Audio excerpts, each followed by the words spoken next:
Begin transmission. Hello, everybody. It is Outer Rim Transmission number 61, our weekly Star Wars podcast where we break down everything from news to reviews of what's out currently. This week, it's all about Obi-Wan Kenobi, episode 4. I was going to preface it saying season 1, episode 4, because anymore, who knows what's going on with this series. But I'm joined by the full crew. So, how's it going, Milton? It's going good, man. Just ready to talk some Kenobi. I know this was a very interesting episode for a lot of people, so we'll get into it. But I'm excited. Yeah, definitely, definitely.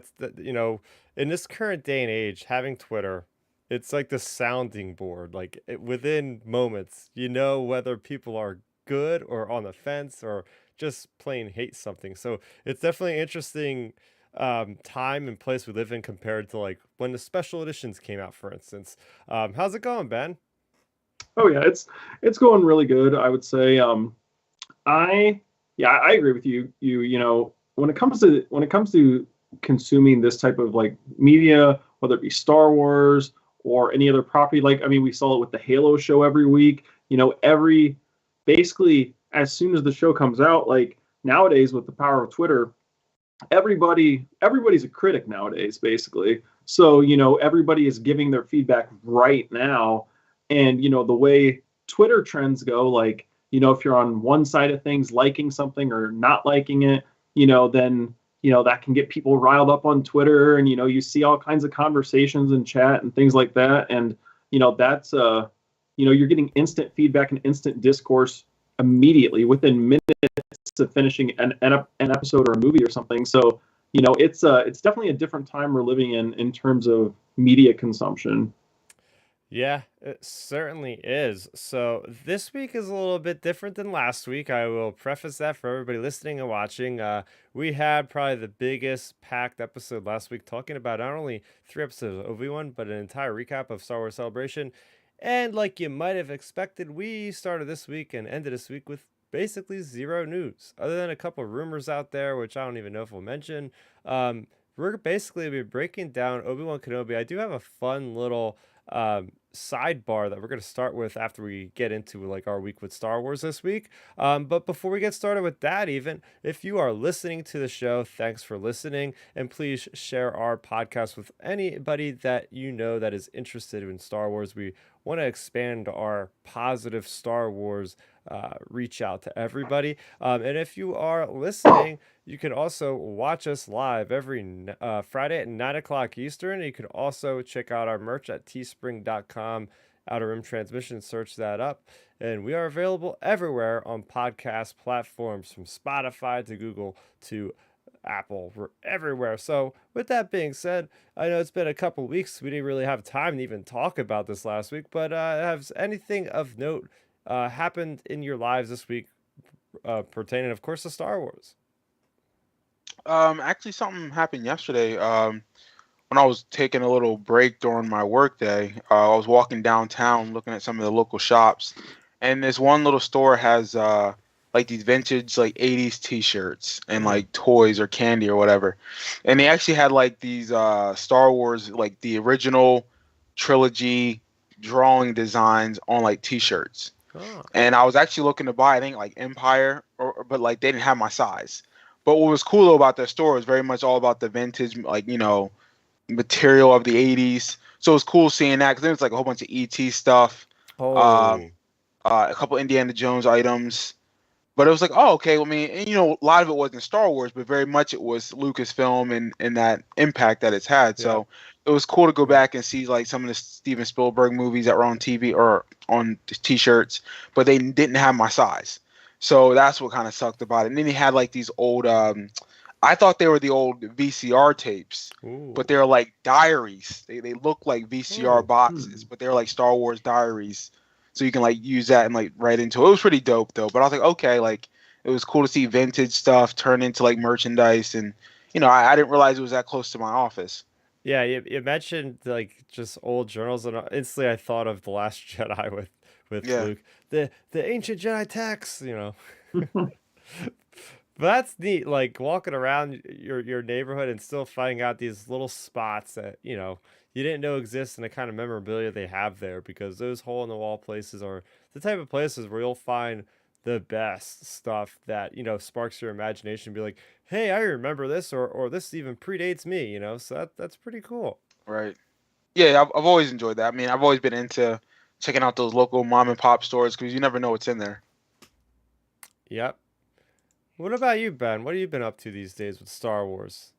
I didn't really have too many like crazy Star Wars experiences or nothing as interesting as like you, Milton, this week. But mine was more on just like a basic fandom level, I would say. Like, and heck, it actually just happened like right before this show, about a half hour ago. So I saw someone tweet. All they wrote was, "I love the Last Jedi," and I responded to it. That's awesome. Like, I don't like the movie, but it's awesome that as a fan are finding something enjoyable that I'm not a fan of, and I think that's awesome. Right. Like, that's the fun part of being a fan, Yeah. and like that's the fun part of being a Star Wars fan. And that's something like anytime I see tweets like that, people that they'll just write, "I love the Last Jedi, I love Empire Strikes Back," whatever. I always respond like with basically that similar message, just to try to push more positivity into the fandom, because a lot of times people will use that potentially in certain ways. Like, they can use that in obviously just a way to say, "I love that movie," and, just use it in a positive way. Well, also, you do see people use like that type of positivity to basically try to stir up drama, to get people talking, like, just to get a debate going for no reason. And like me, instead of debating like people like that, it's just like, hey, that's awesome. Like, and then a lot of times, people don't respond, or they're just like, thanks for the nice reply. It's like, yeah, I'm not looking to debate you. I think it's great that you have a different opinion. Like, good for you. And like, that's something I feel like a lot of the fandom, just always needs a reminder about, is like, hey, people can have different opinions, and we're all on the same side here. Like, this is still Star Wars at the end of the day. Like, we all love this franchise. Yeah, it's funny you mentioned it. I had like maybe we'll do something on a show repeatedly, like your dark side moment of the week or something like that. Because I had something where I had to like pull myself back, because, and it wasn't even like a random person. It was actually a friend of mine on Twitter, and they had said something about a certain thing, and I was like, I don't know why I felt this way. And I think, we all succumb to certain instinctual reactions where it's like, I was gonna say something like, oh, I like this and this about it, but this, like a backhanded compliment, like, yeah, this is good, but this could have been better, or something like that. And I had to like actually delete the tweet. Like, I didn't send it, but I just had to like delete, because I was like, I thought about it, I was like, well, I'm not gonna try to stamp on somebody's parade, like stop on somebody's parade. Like, that's cool. Like, that's neat that you're able to just like, hey, that's cool. Because usually our first reaction for a lot of us would be like, yeah, let's just say why their opinion isn't right for some reason. Like, as a culture, we have gotten to this point where it's just everything's got to be our way, our way, our way. It can't be another person's opinion over ours or something like that. So for me, I had that moment of like, oh, I'm gonna rain on somebody's parade, and then I just like deleted it. So I was like, okay, yeah, sure, there you go. Yeah. Oh yeah, that's the important thing. People have to just remember when it comes to these things, just because it's like, hey, just have a healthy discussion about it. Like, or be like, hey, why you like it so much, and here's why I'm not a big fan of it. But the thing is, a lot of times I've noticed when if people get into that type of discussion, especially when it comes to Twitter, people will take a discussion about a thing as hostile versus just like, hey, let's talk about it. Like, this doesn't need to turn into some name calling, like accusing people of being toxic or whatever, like, that sort of thing. At the end of the day, it's like, hey, just talk about it. And at the end of the day, remember, it's fine to have differing opinions. Like, not everybody has to like not everybody has to be a cheerleader either of Star Wars. Like, I would never ever say every piece of Star Wars content is 10 out of 10, because it's not anywhere close to that.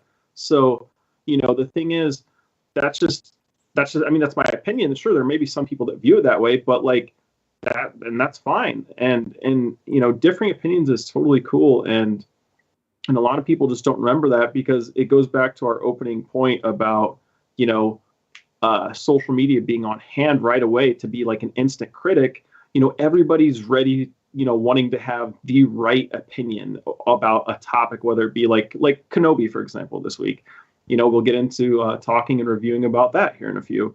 And when it comes to that show, everybody's talking about it. Like that's of course like dominating Star Wars conversation, and people are using certain aspects of the show to drift the conversation one way or the other. And like instead of like say debating about it in a fine way, they'll take it like in one extreme or the other. And it's like, people, whoa, like just take a step back, take a breath for a second, versus just like instant reacting and tweeting. Like you said with your tweet earlier, Chris, like you were thinking about sending something and then you pulled yourself back. Like that's always a thing. Take like before you hit send on Twitter, like take 30 seconds or a minute. Be like, okay, should I actually send this? Like, what are the repercussions? Versus like, let me just do it emotionally and react and hit send right now just to like prove my point. And then you're like, oh, I really sent that.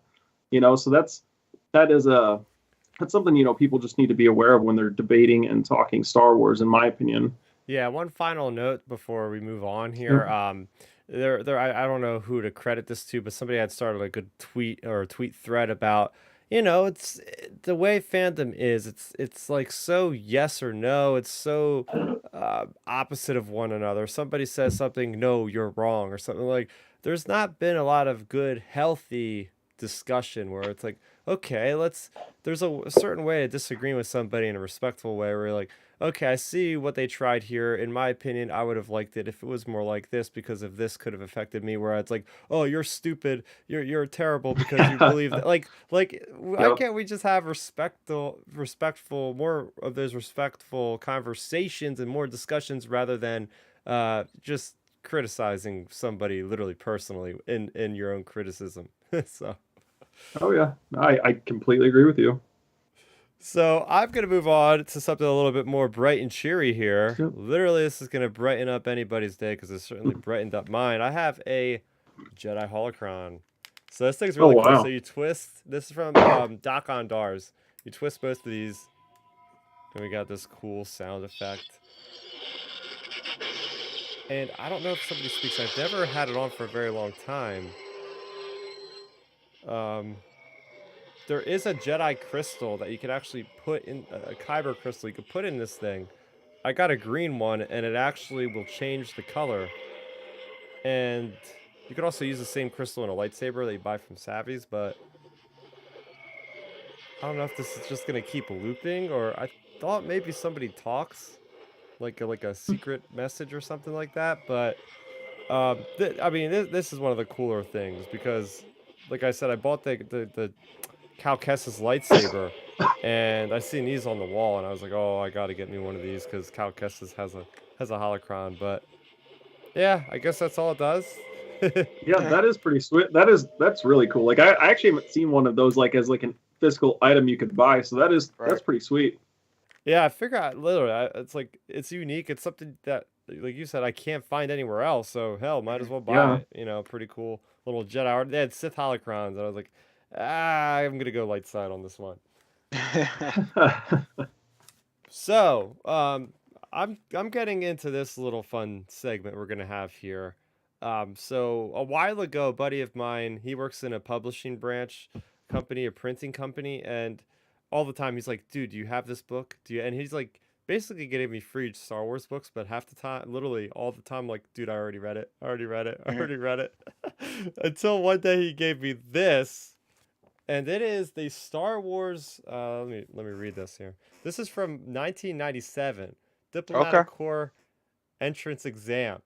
So this is an in-universe like test out booklet for like the most incredible legend Star Wars lore up to 1997. You'll actually really appreciate this. So I'm gonna read the back here. It says, "Attention applicants, this is all in universe." It says, "By taking this exam, you are expressing your genuine desire to join the proud ranks of the New Republic Diplomatic Corps. You are to be congratulated for your ambition and discrimination in seeking such a lofty professional goal. However, it is imperative that you also be cautioned. Your chosen vocation is a challenging one, and accordingly, this test of your qualifications will be equally challenging.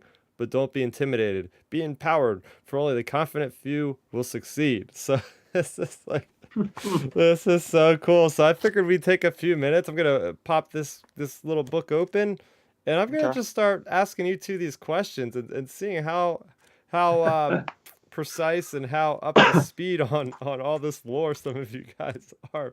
And this is really cool. They have like all these sections. Like it's I didn't really get a good chance to look at it yet, but like interstellar travel, Right. they have like it's like an actual like exam you would have in school.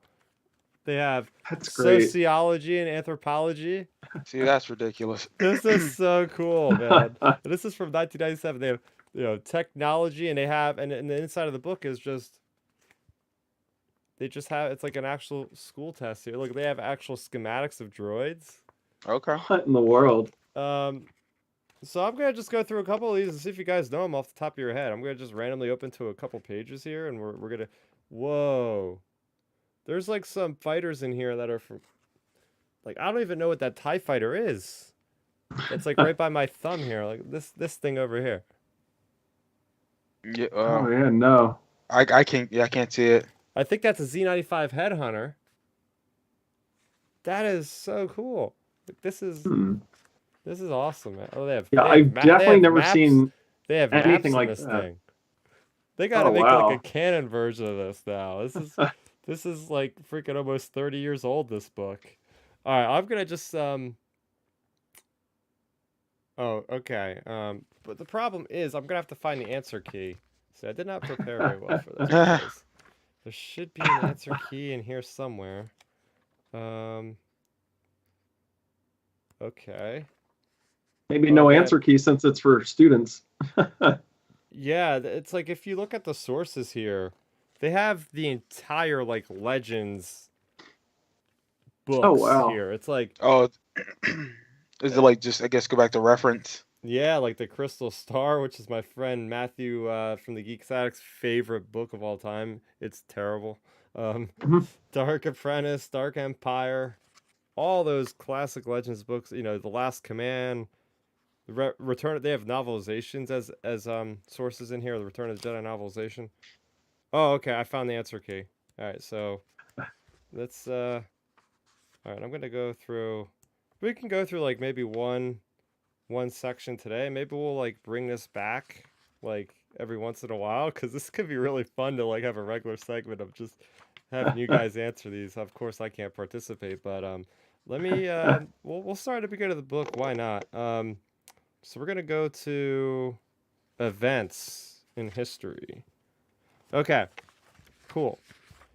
So those of you that are watching live, go ahead, participate. I know that Dark Nerdy Gonzo's in there hanging out with us. If anybody is there live, this is going to be really fun. So send in your answers. This is multiple choice, and we're going to give the answers at the end. So make sure you take note of your actual answers because I'm not doing that for you guys.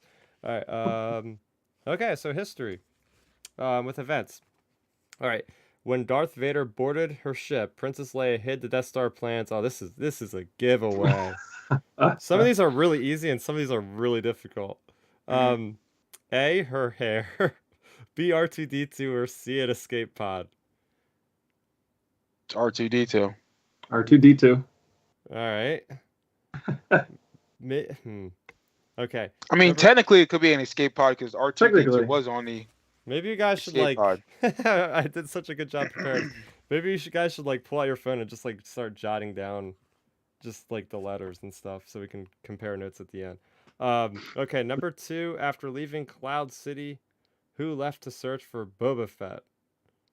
Okay, A. Lando, B. Chewbacca, C. Luke, D. Princess Leia. There's some After hard ones. leaving, Wait, who left this? Hold on, repeat Wait. that. After leaving Cloud City, who left to search for Boba Fett?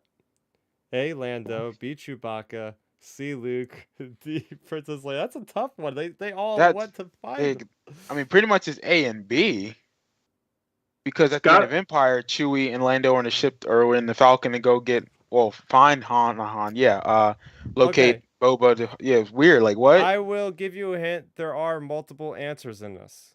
I just Yeah, looked about to at say answer like key. There are multiple answers for Okay. each question. Not every question, obviously, but just keep that in Yeah. mind when I give the questions. So that one. Well, that one has to be the first There one. Yeah, are go ahead. there are two. All right, there are two answers on that one. Yeah. All right, number 3, Admiral. Oh, this one's interesting. This is all legends now. Okay, Admiral Akbar was once a slave to A. Grand Moff Tarkin, B. Darth Vader, C. Emperor Palpatine. Remember, this is all legends. So forget canon. This thing was published in 1997. I want to say Tarkin. I feel like it's got to be Tarkin. All right. Well, keep in Yeah, mind. because now that I think about it, I remember like I feel like listening to I think one of the books a couple months ago, and he referenced like Tarkin, how like yeah, he said. I think in one of the radio dramas it references that, Milton. Mhm. I think. All right. Yeah. All right. We have Dark Nerdy Gonzo participating, which is cool. Again, everybody in the chat, watch right now. Go ahead, send your answers in. All right, number 4. Before he joined the rebellion, Biggs Darklighter signed on as a third mate on the starship A. Rand Ecliptic, B. Scardia Voyager, or C. Tidarium.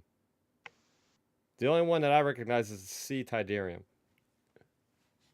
I have no idea for this one. I'd say probably C. I think it's C. This is so in the weeds. It might. Well, actually, it might not be C because isn't Tidarium the name of the shuttle in episode 6? Mm-hmm. Okay, so it can't be that. I think it's B then. Garg something. Okay, whatever you say. Scardia Voyager. Okay. Yeah, I think it's B then. Okay. 5. Who flew the Millennium Falcon in the Battle of Endor? A. Chewbacca, B. Han Solo, C. Lando Calrissian, or D. Luke Skywalker. All right, we all know that one. Moving on. Okay, we got a true or false. Number 6, true or false. C-3PO once worked as a translator for Captain Antilles. True. True? It's gotta be true, right? I would agree with true. And number 7, who were the 2 Ewoks who accompanied Han, Leia, Chewie, and the 2 droids to the shield generator? We got A. Wicket W. Warwick, B. Logray, C. Chief Chirpa, D. Papalu. Now this one's a little difficult. Like, I know it, but I know this one's not as easy as number 5 was. It's one has to be Wicket, at least, and then I think the other one has to be the Chief. The Chief, is it maybe. Chief, or was it Logray? Because I think Logray was the one that gets blasted to pieces, right? Ooh, I don't know. It might be the Chief though. Because why wouldn't the Chief be in the battle? Man, that's a tough one. Mm-hmm. It's got to be A. It's got to be at least Wicket. And then what are the other 3 choices, Chris? You got B. Logray, C. Chief Chirpa, D. Papalu.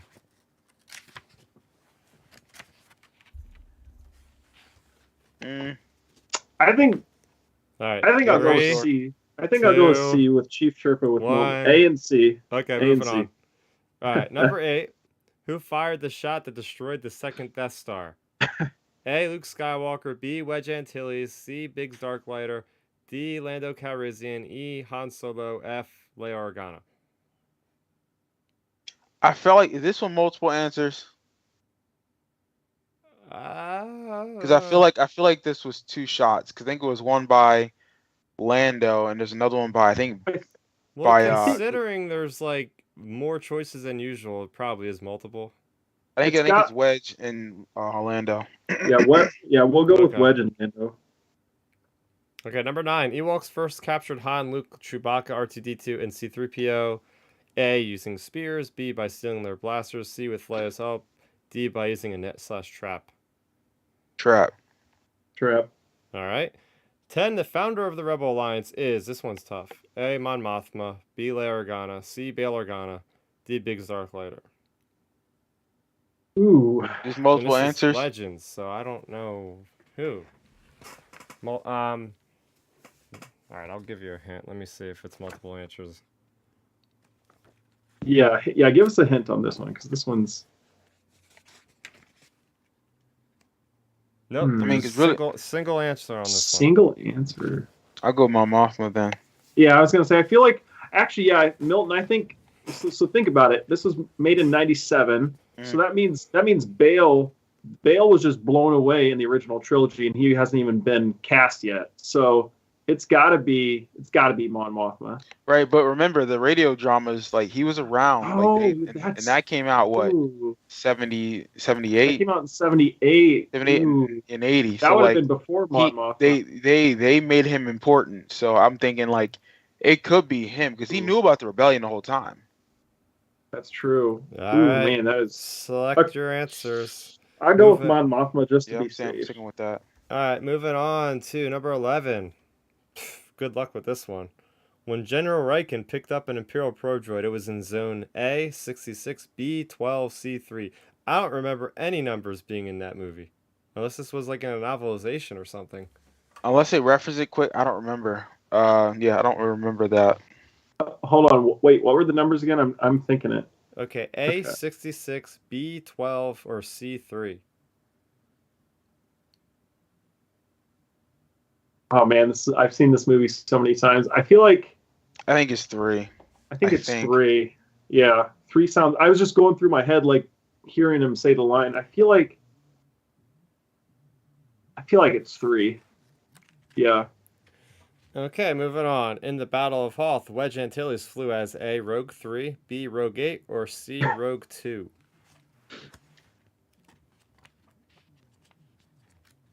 Say that again. Okay. In the Battle of Hoth, Wedge Antilles flew as A, Rogue 3, B, Rogue 8, or C, Rogue 2.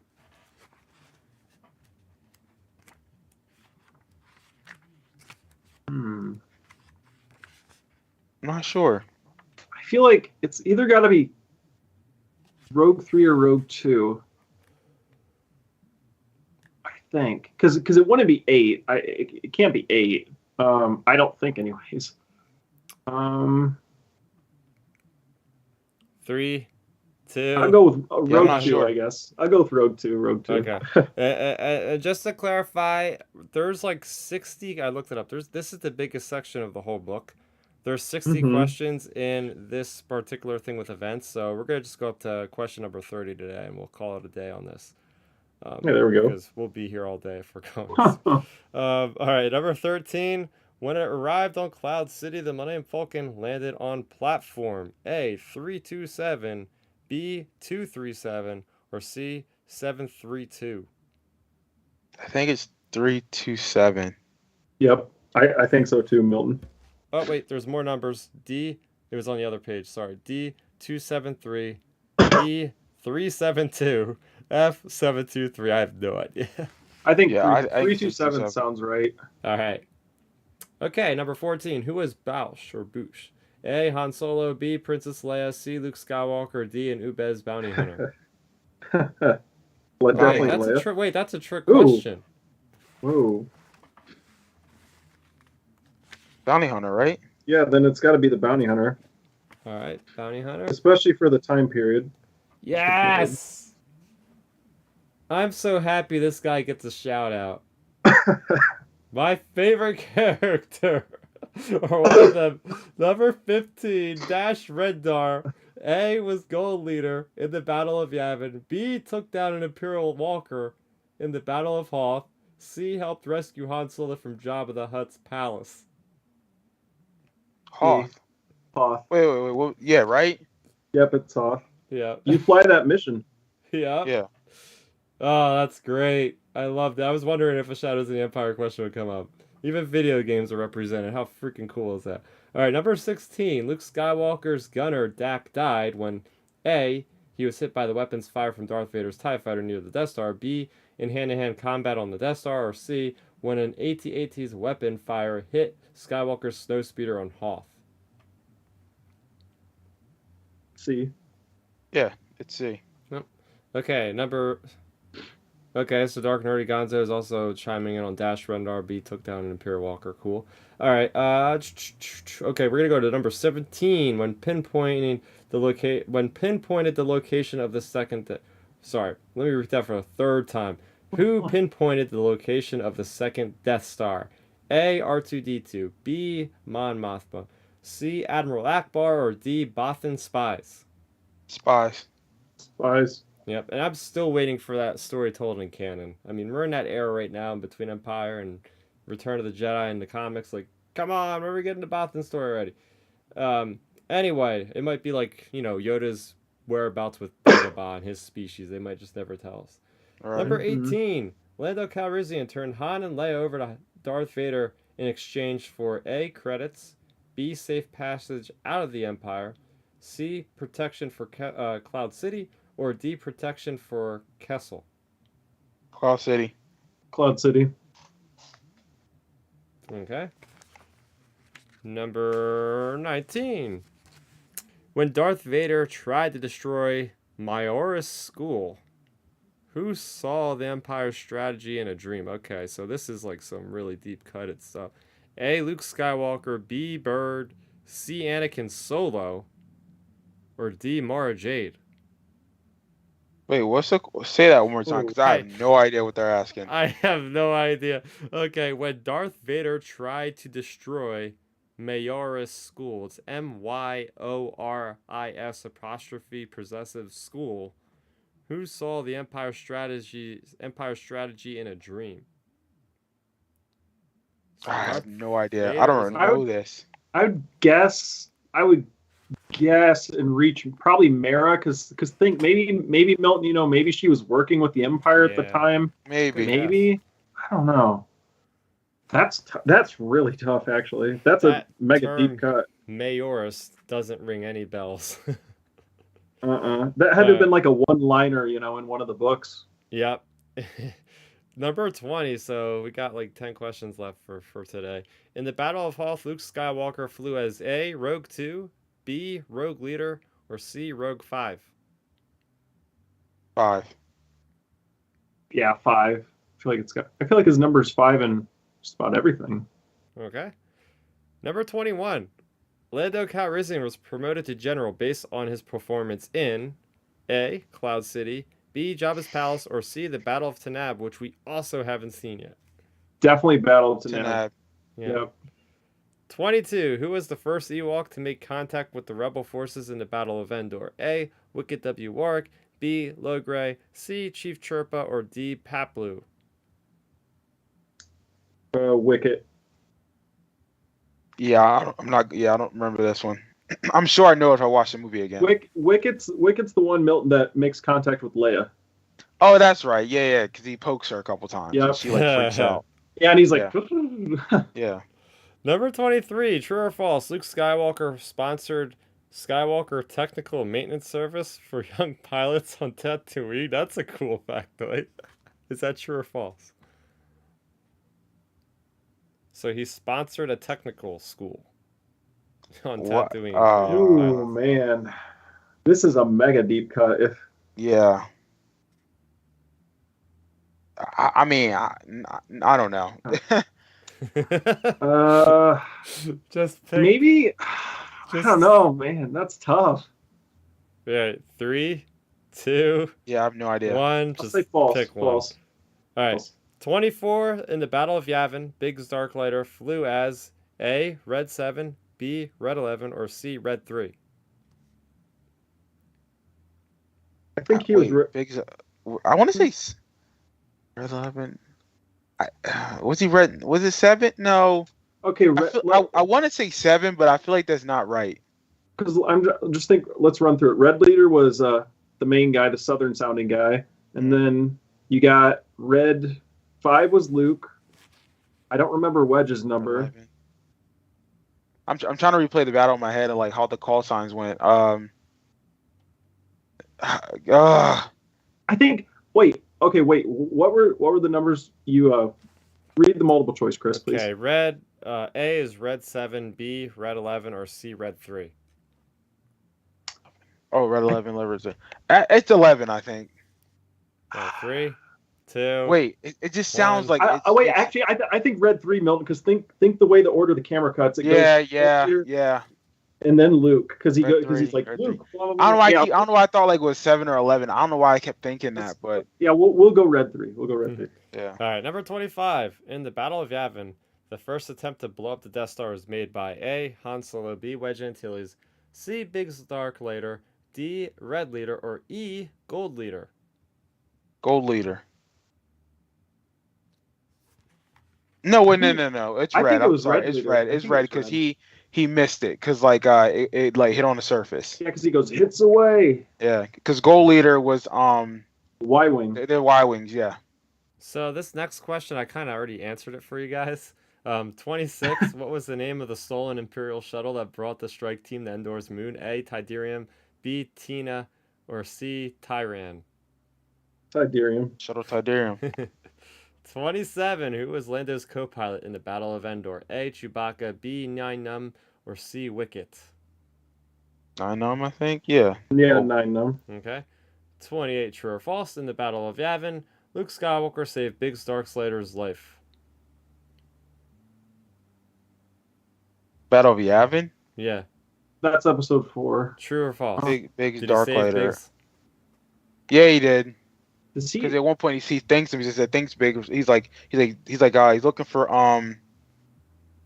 He Wait, doesn't no. because Wedge saves him. That's Wedge. Because Wedge saves him. 'Cause isn't he Wedge says, the one Biggs, that where flies are off? you? He's like, yeah. Yeah, he's asking. He's asking where he's at. So it's Wedge that saves him. Okay. So Biggs is the one that. So he. Wait, what was the question? Was it he saves him or doesn't save? It's true or false because it says in the Battle of Yavin, Luke Skywalker saved Biggs Darklighter's life. That's true or false? Okay, I'll say false. Because he. Okay. Yeah, I'll say false. All right.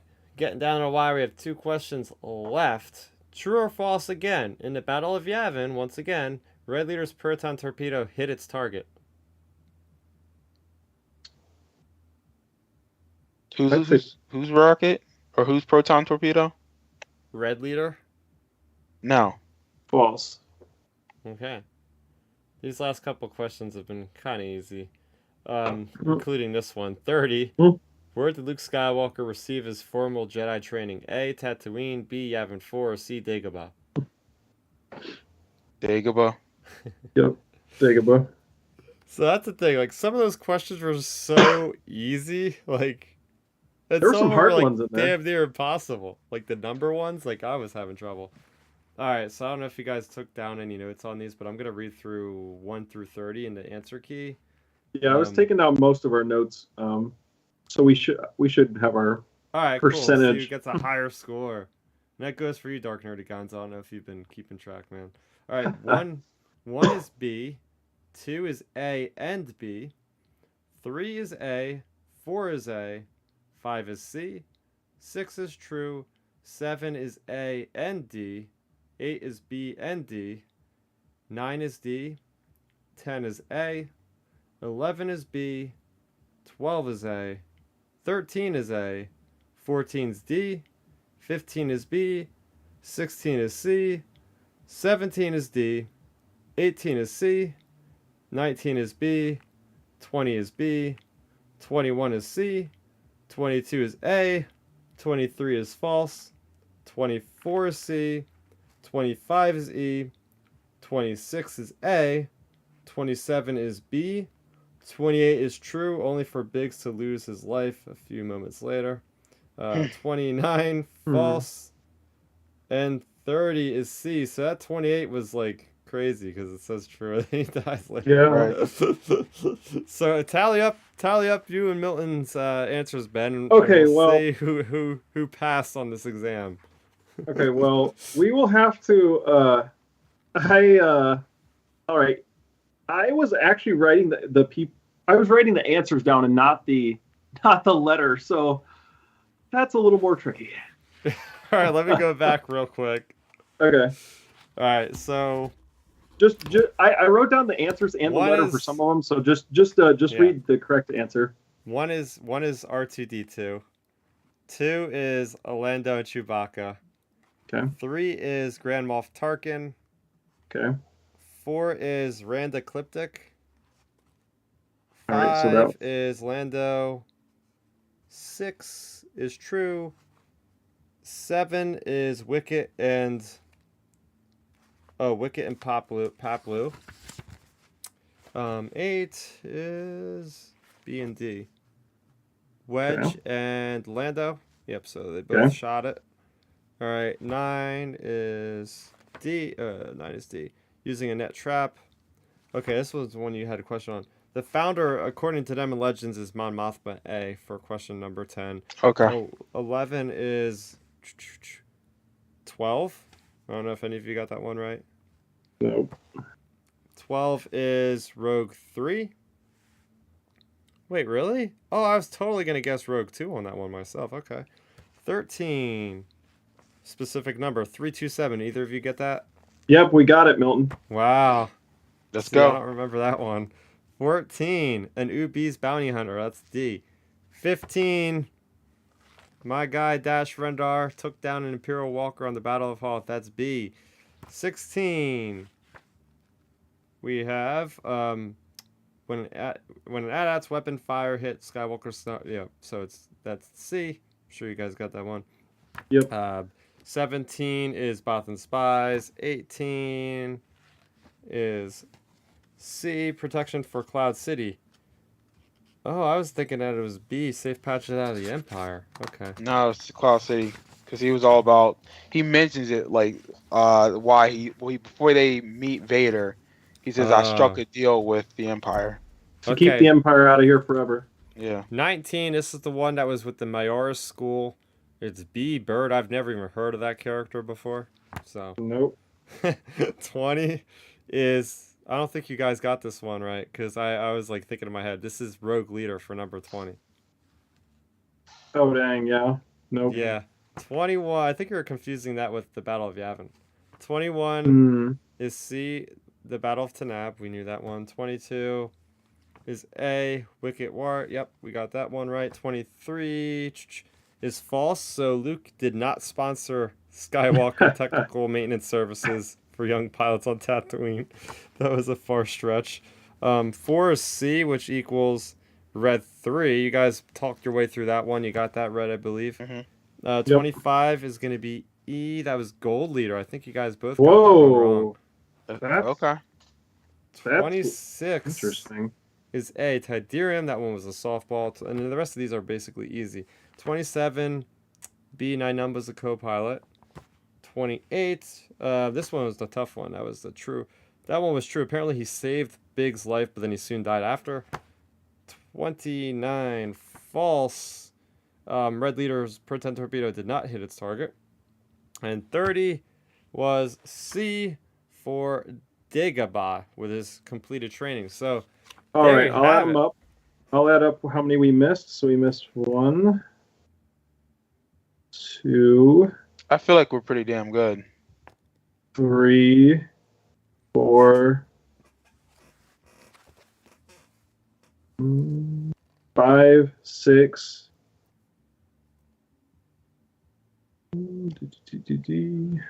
7. So we missed 7 out of 30. Okay, so Milton, we got a. I'll tell you our. I'd say I'm gonna guess maybe 80-something%. So we on our first Star Wars test, Milton, we got a 77%. Hey, it's above. I was close. It's 80 some high, low, so high 70. You passed, but you could do better. Hey, you know what I'll do, Chris? I'll keep me here's a fun segment for our audience and for us. I'll keep our scores saved, Milton. So by the time we get through this, whenever we do, we'll see if we are eligible to become like a galactic citizen or whatever this is for. Yeah, we'll see what happens with that. So that was our fun trivia segment for if we want to, get credentials to be a part of the New Republic government. So we got to be up to speed on all of our galactic lore and all that fun stuff. So if we have another slow week, which probably will happen again next week, we'll finish off the next 30, which will cap out the events of galactic history in Legends up until 1997 at least. And then we'll take it from there. So we'll see. There's plenty, as you see how thick the book was. There's going to be weeks worth of content in that thing, and that's a fun little thing. So, but now it's time for the main event. What everybody is clicking on this video for, and that is for our discussion, our long-awaited review of Obi-Wan Kenobi. This is episode 4, and episode 4 only. So we are actually going to deep dive into this one. We didn't really have time to deep dive into it because we had literally 3 episodes and like 20 different news stories last week. So I'm going to throw this one over to myself. Throw it over to myself for my initial impressions on Obi-Wan Kenobi episode 4. So I have to keep, reminding myself, fan expectations, they do not account for how good something is. If it does not go according to my head canon, that does not make it bad necessarily. So I'm trying to weigh this off of my own like movie watching, TV watching self, right? So based off of that, I thought it was a fine episode. And what I mean by fine, like middle of the road, kind of okay. Um, of course, you look at the duration of the episode and you're thinking it's under 40 minutes. Like, what the heck's going on here? There's only 6 episodes, so that initially like kind of let my expectations lower or a little bit. But getting into the story, we have Obi-Wan. He's very, very quickly nursed back to health through Bacta. We don't know how long it was. It could have been 2 hours. It could have been 2 weeks. We don't know. They go to Fortress Inquisitorius, where it seems like there's really nobody on patrol. And he finds a Jedi tomb of all these Jedi, and he continues through and he saves Leia, and they get out, and the T-47s save everybody, but it was all a trap set by the third sister, Reva, and that is where we end as we see her little Lola droid as the actual tracker as it blinks red. So going over just my quick thoughts after my little synopsis there. Yeah, I mean, I loved seeing the beginning. I loved the thing with Vader, the cutting between Vader and Obi-Wan, both in the back to tank, like both their injuries are connected. That was a cool moment for me. I like seeing Obi-Wan in action. Whether or not I agree with, again, we don't know the timetable here, but it seems like it was really, really quick for him to be like burned alive and just, swing his lightsaber like, he wasn't exactly like an adept Force user at that point, but he was still blocking everything. So in general, I was like, yeah, this episode's good. It's moving at a good pace, right? Like we're stopping at one location, we're moving on from that location, so we're not spending a lot of time. And he rescued Leia, so by the end of this episode, there was a point to this episode. It wasn't just, oh, this was a waste of an episode. I feel like there wasn't a lot of momentum. There was plenty of momentum, but for me, it was just missing something. I can't, it's maybe by the end of this discussion, I'll have a more tangible grasp on what that it was missing. I will say, like, the environments are a little kind of bland for my taste. I mean, we have Jedi Fallen Order to look at, and that looked awesome, but I feel like the sets here were just kind of like Imperial bland kind of stuff, a lot of grays and different things like that. I'm going to throw it over to Milton before I keep rambling on. What was your first initial impressions of Obi-Wan Kenobi episode 4? I mean, it was a filler episode. It was a filler, in my opinion. I mean, I could be completely wrong, and I said this in our chat. Um, I'll start with the good. I like the Obi-Wan lightsaber action. Anytime we get a saber, and I feel like lightsabers have been very rare in like Disney lore when Yeah. it comes to how they use them, which is good. I mean, that's sad to say, but it's true. But I liked how Obi-Wan was using a lightsaber. It felt like we got Obi-Wan back a little bit. I'm glad they didn't make him OP yet because he's still trying to get his powers figured out. You saw him trying to use his force powers and getting in touch with that. And I thought, what's the girl's name? Tala? Tala. Yep. Yeah, she made a good point to say your body isn't the only thing that needs to heal. And to me, I thought she's talking about it's your mind. You got to calm your mind. You got to just get back to being like centered again. Like Jedi are very much centered people. They're balanced, and Obi-Wan isn't balanced right now. He's very much like still processing the trauma of one being burned alive almost, and two knowing that his friend's in a mechanical suit and he's Vader. So it was cool seeing like her talk about that, and I really thought we missed an opportunity. And this is where I get some of the negative. When he was in the back of the tank and how they were linked up together, I was hoping, oh, this is where we're going to have flashbacks. Like that would have been a perfect opportunity to set up a flashback about, oh, let's reminisce about the good times or like a struggle they had together. Kind of like how Arrow does their flashbacks, Ben. Yep. That'd have been a perfect segue. But then it's like, we didn't get it. And I mean, I thought Vader wasn't in this episode enough. I mean, again, this episode wasn't trash, but it wasn't great neither. You know, I thought the Reva interrogation with Leia was unwatchable. It was weird. It was very cringy. And I'm gonna use one of Ben's points that he made. Some people might have been on vacation or Oh like on man. break. And once he said that, I was like, oh, that makes sense because Vader just pops out of nowhere, like, you know, and just starts choking people. But I mean, the episode wasn't garbage. I've seen worse in Star Wars. I've seen worse in other shows. However, I've always said, if you got a mini series, you can't waste episodes. There's no need for this to be 36 minutes. I Stranger Things. No, go ahead. I would, and again, as much as we would have liked this episode, but I wouldn't call it a waste. I wouldn't call it filler, just for the fact that you Right. kind of Okay. mentioned this yourself, because it's like you got to have the one adventure where Yeah. Obi-Wan is kind of like getting It, back to himself. So like he's not gonna just go right for Vader again with right. no like in between. Like that would really feel cheap and No, not no, earned at all. absolutely, and So even filler might be the wrong word because I did tell this to my own buddy the other day. I said it did what it needed to do yeah, yeah. to get us to the next two episodes. Like, you know, he had to rescue Leia. You know, the Reva, like you had to set up that there might have been a double turn or like Reva has a trump card in her pocket. You know, whatever. But my thing is though, it's a mini series still. It's 6 episodes. Give us longer than 36 minutes. This episode could have told us much more story in the sense of backstory. It could have gave us more like how Obi-Wan is now processing that Anakin's alive and he fought him and he was defeated and he was traumatized once again.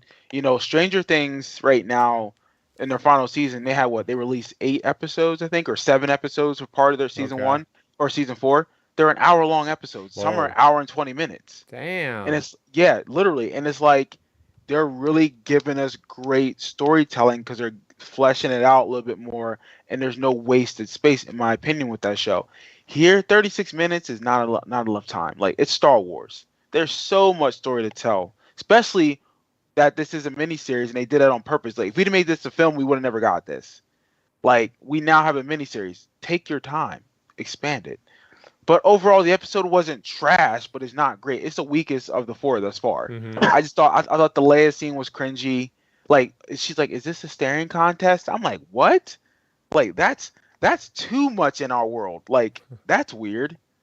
But I mean, it's whatever. I mean, like I said, it was just weird to me, but it wasn't trash. You know. Yeah. All right, going over to you, Ben. First reactions, initial impressions. Yeah, I would say, I mean, my initial reaction, because I watch this in the middle of the night as soon as it comes on, and it was fine. It was fine. It wasn't horrible. It wasn't great. It wasn't even really good. It was just fine. And I have a lot of similar critiques of the episode as both, similar to both of you. Like for some of the things I enjoyed, like I really liked Kenobi getting back into the swing of things, getting some lightsaber action, of course. And as you mentioned, Milton, lightsabers seem to be very absent in a lot of these, just everything since, under the Disney umbrella in terms of live action. So it's just been kind of strange in that regard. So it's nice seeing some lightsaber action. And then I thought the whole Jedi tomb was an interesting take. Like that was cool seeing that, just because it just adds a little more to the significance of the Fortress Inquisitorius. Like that's cool. But for me, there were a lot of moments in the episode where I was just like, man, we just need like more here. Like just something, like, as you mentioned, Chris, when you started off, like it just felt like something was like missing or off in this episode. And like, for me, as you mentioned, Milton, the interrogation scene between Reva and Leia was very bad. Like, for one, it seemed like a down to earth type. Like Leia's lines, I feel like were really choppy, like kind of like down to earth. And I thought, I've loved Moses Ingram so far. I thought her acting wasn't great in that scene, like Really? reacting to Leia. I just didn't think. I thought she was just really flat. I feel like her scene, that was the weakest I've seen her. Not saying like she wasn't. Again, overall, she's been killing it. I just thought how she wasn't very menacing with Leia. I think Leia's response made her not menacing. Does that make sense? Like it's like how like in acting or in general, like if your character, if your co-worker isn't responding to you that way in a particular Yeah. scene, like how can that be conveyed to the audience? And to Yeah. me, I felt Leia, like she wasn't scared of Reva. She was No. obviously scared of like getting physically hurt. But I mean, like Reva, like she's doing a mind trick on her, and like she couldn't break her. And I know Yeah. people could say, well, she's Anakin and Padme's daughter, okay, but she's 10. Yeah. She ain't mastering no Force yet. Well, like Well, when I was 10, I guarantee I'd have been shitting my pants. You know what I'm I mean, saying? you, yeah, you But just got but you. but the Force works in mysterious ways, man. I So mean, I Yeah. hear no, I hear you. No, I don't disagree. I mean, Anakin showed it at nine yeah, years old of flying a Well, podcast pod or racer exactly. podcast pod race. But you know what I'm saying? Like Leia ain't Anakin. You know what I'm saying? yeah. Let's be real here. Yeah. And like for me, it's like how's she able to resist that a little bit? Again, that's goofy to me with no formal training and nothing. I just thought it fell flat. That's probably the best way I can put it. It fell Wait, but it's flat. happened before. It's happened in I The Force Awakens when Rey has her training and And they I did have an that. issue with that every time yeah. because there's no way. Like again, Yeah. like look, Bruce Lee. Bruce Lee But has okay. That's like me trying to go up against Bruce Lee, and he's been training all his life, and I got potential, but somehow I can break. Oh, he can't break me. Like but it's yeah, Bruce Lee. but Like Yeah. here's come the on, thing. bro. But here's the thing.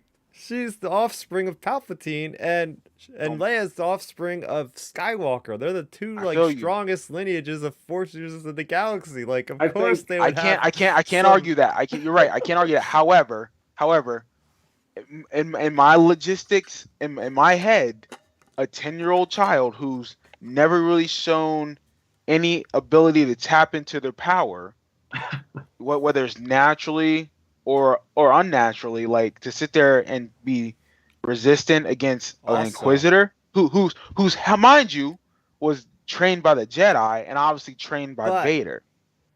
here's the thing. We all know too. The Inquisitors are never as powerful as Sith are. They Right, right. are I hear you, the but the they're the, not the trash but though. The but Jedi, they were like Padawans. We see, like they were well, we don't know if she was a Padawan. Probably, like from all the backstories of all the other Inquisitors, they are like not even full Jedi's usually. They yeah. are just like half-assed Jedi's. So when Right, they right, become right. Inquisitors, that's True. how they get owned by Maul so quick in Yeah. that episode because So they're not okay, even. let me ask you this question, Chris. So here's the thing. Let's say we have the same scene, and let's say they decide to have Vader interrogate her, and he did the same thing, and she had the same response. What are you saying then? Well, then that's a different story. Okay, right? I hear, yeah, because I'd be like, okay, that's weird to me, but then it's like, again, you would think that Vader had a hand in these people's training. Like he broke them. Like they say how Well, the Inquisitors turn to the dark side, or if they didn't, they're dead. So he well, had to have But broke them. Like he doesn't want trash Inquisitors neither. well, but Milton. Just to to add, man, Milton. It's the Ben and Milton versus I'm gonna Chris. keep coming But back with different excuses. Milton, he's the Count Dooku. We're the Anakin and Obi-Wan here. Yeah. But my thing with it is, I'm pretty sure the way they've heavily implied it is like even in this show, like Riva is supposed to be powerful with that sort of stuff, like mind reading, Yes. that sort of stuff. And even the Grand Inquisitor literally says in the first episode, like, you're here for basically because you're powerful, blah, blah, blah, blah, blah. And then she's not able to crack a 10-year-old. Like, to me, it's like, all right, then. Like, and then I don't know. I feel like they could have made it in a way more, I guess, more fearful, more Exactly. just That's where it's at. I mean, like I as a fan or as an audience member had no like I felt no threat. I'm like this. I'm not. I can see she's not threatened by this adult who's got a circle lightsaber, who's dressed in all black, who's screaming at her, and she's like, okay, I'm not telling you nothing. But Like, are you serious? that's the Like thing, she's like I'll tell you nothing, and then like only time she got scared when she put her in the chair. Well, the thing is with Leia, right? I mean, up until now, we've seen 3 episodes of her. Like this stuff doesn't phase her. She's been on the run. She's got captured by these 3 goons, got out, then is running around, like falls from a skyscraper, gets caught by the Force, is in the middle of a blaster fight, Like this girl in the last like day has seen so much action that like nobody would see in her freaking lifetime. So to get to get put in other situations, she's kind of weathered at this point and has these life experiences where it's like, yeah, just get me out of here. That's just her kind of mentality. I mean, we see what she becomes, right? She talks to Vader face to face in A New Hope and doesn't even flinch, right? Like Right. this is her demeanor. Like that's how she becomes the fearless general because Facts. all these experiences. Right. But even saying about she came face to face with Vader, like she had to have seen him before that time, so she knows of him. That's why she said, "Oh, Darth Vader, I can smell your foul stench Yeah. on Tarkin's leash," or whatever she says. So she knew of him and she saw him, so I can see how she's not as fearful of him at first. Again, Well, though, 10, like, come on, like that to me. Like, maybe I'm just being too logical in how I'm thinking, and this is where, I go back to the fan expectations or how we view things, because sometimes Lucasfilm want to flip it on us and say, "Oh, you guys have too weird expectations." No, you set it up that way, like in how you tell stories. So then we're thinking, "Oh, logically, this is how it should be next time they interact, or this is how the story should move forward." And if we're following the logic, that's why look at the sequel trilogy. People love The Force Awakens and how that was set up, but then you go to The Last Jedi, and then fans don't like that. Well, there was a lot of divisiveness about that yeah. film, but then Lucasfilms want to say, no, that's you guys' fault for not like really just having these weird expectations. We're like, no, you set it up that way. You set up, old boy, John Boyega to be potentially a Jedi. You never Oh, follow through yeah. with that. It's just stuff like that where I'm just like, you set it up in this show to where Reva's like the ultimate inquisitor who happened to quote unquote take out the Grand Inquisitor who has a plan to do X, Y, and Z to get here. So we're thinking she's super calculated and smart and she can break anybody. Yeah. Okay, Like another I example. think. Oh, go on, Chris.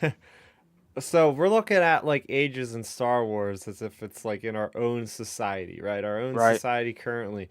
But there's so many examples of young people doing incredible feats in the Star Wars galaxy. Just look at her mother. Padme was in charge of an entire planet at the age of Absolutely. 10.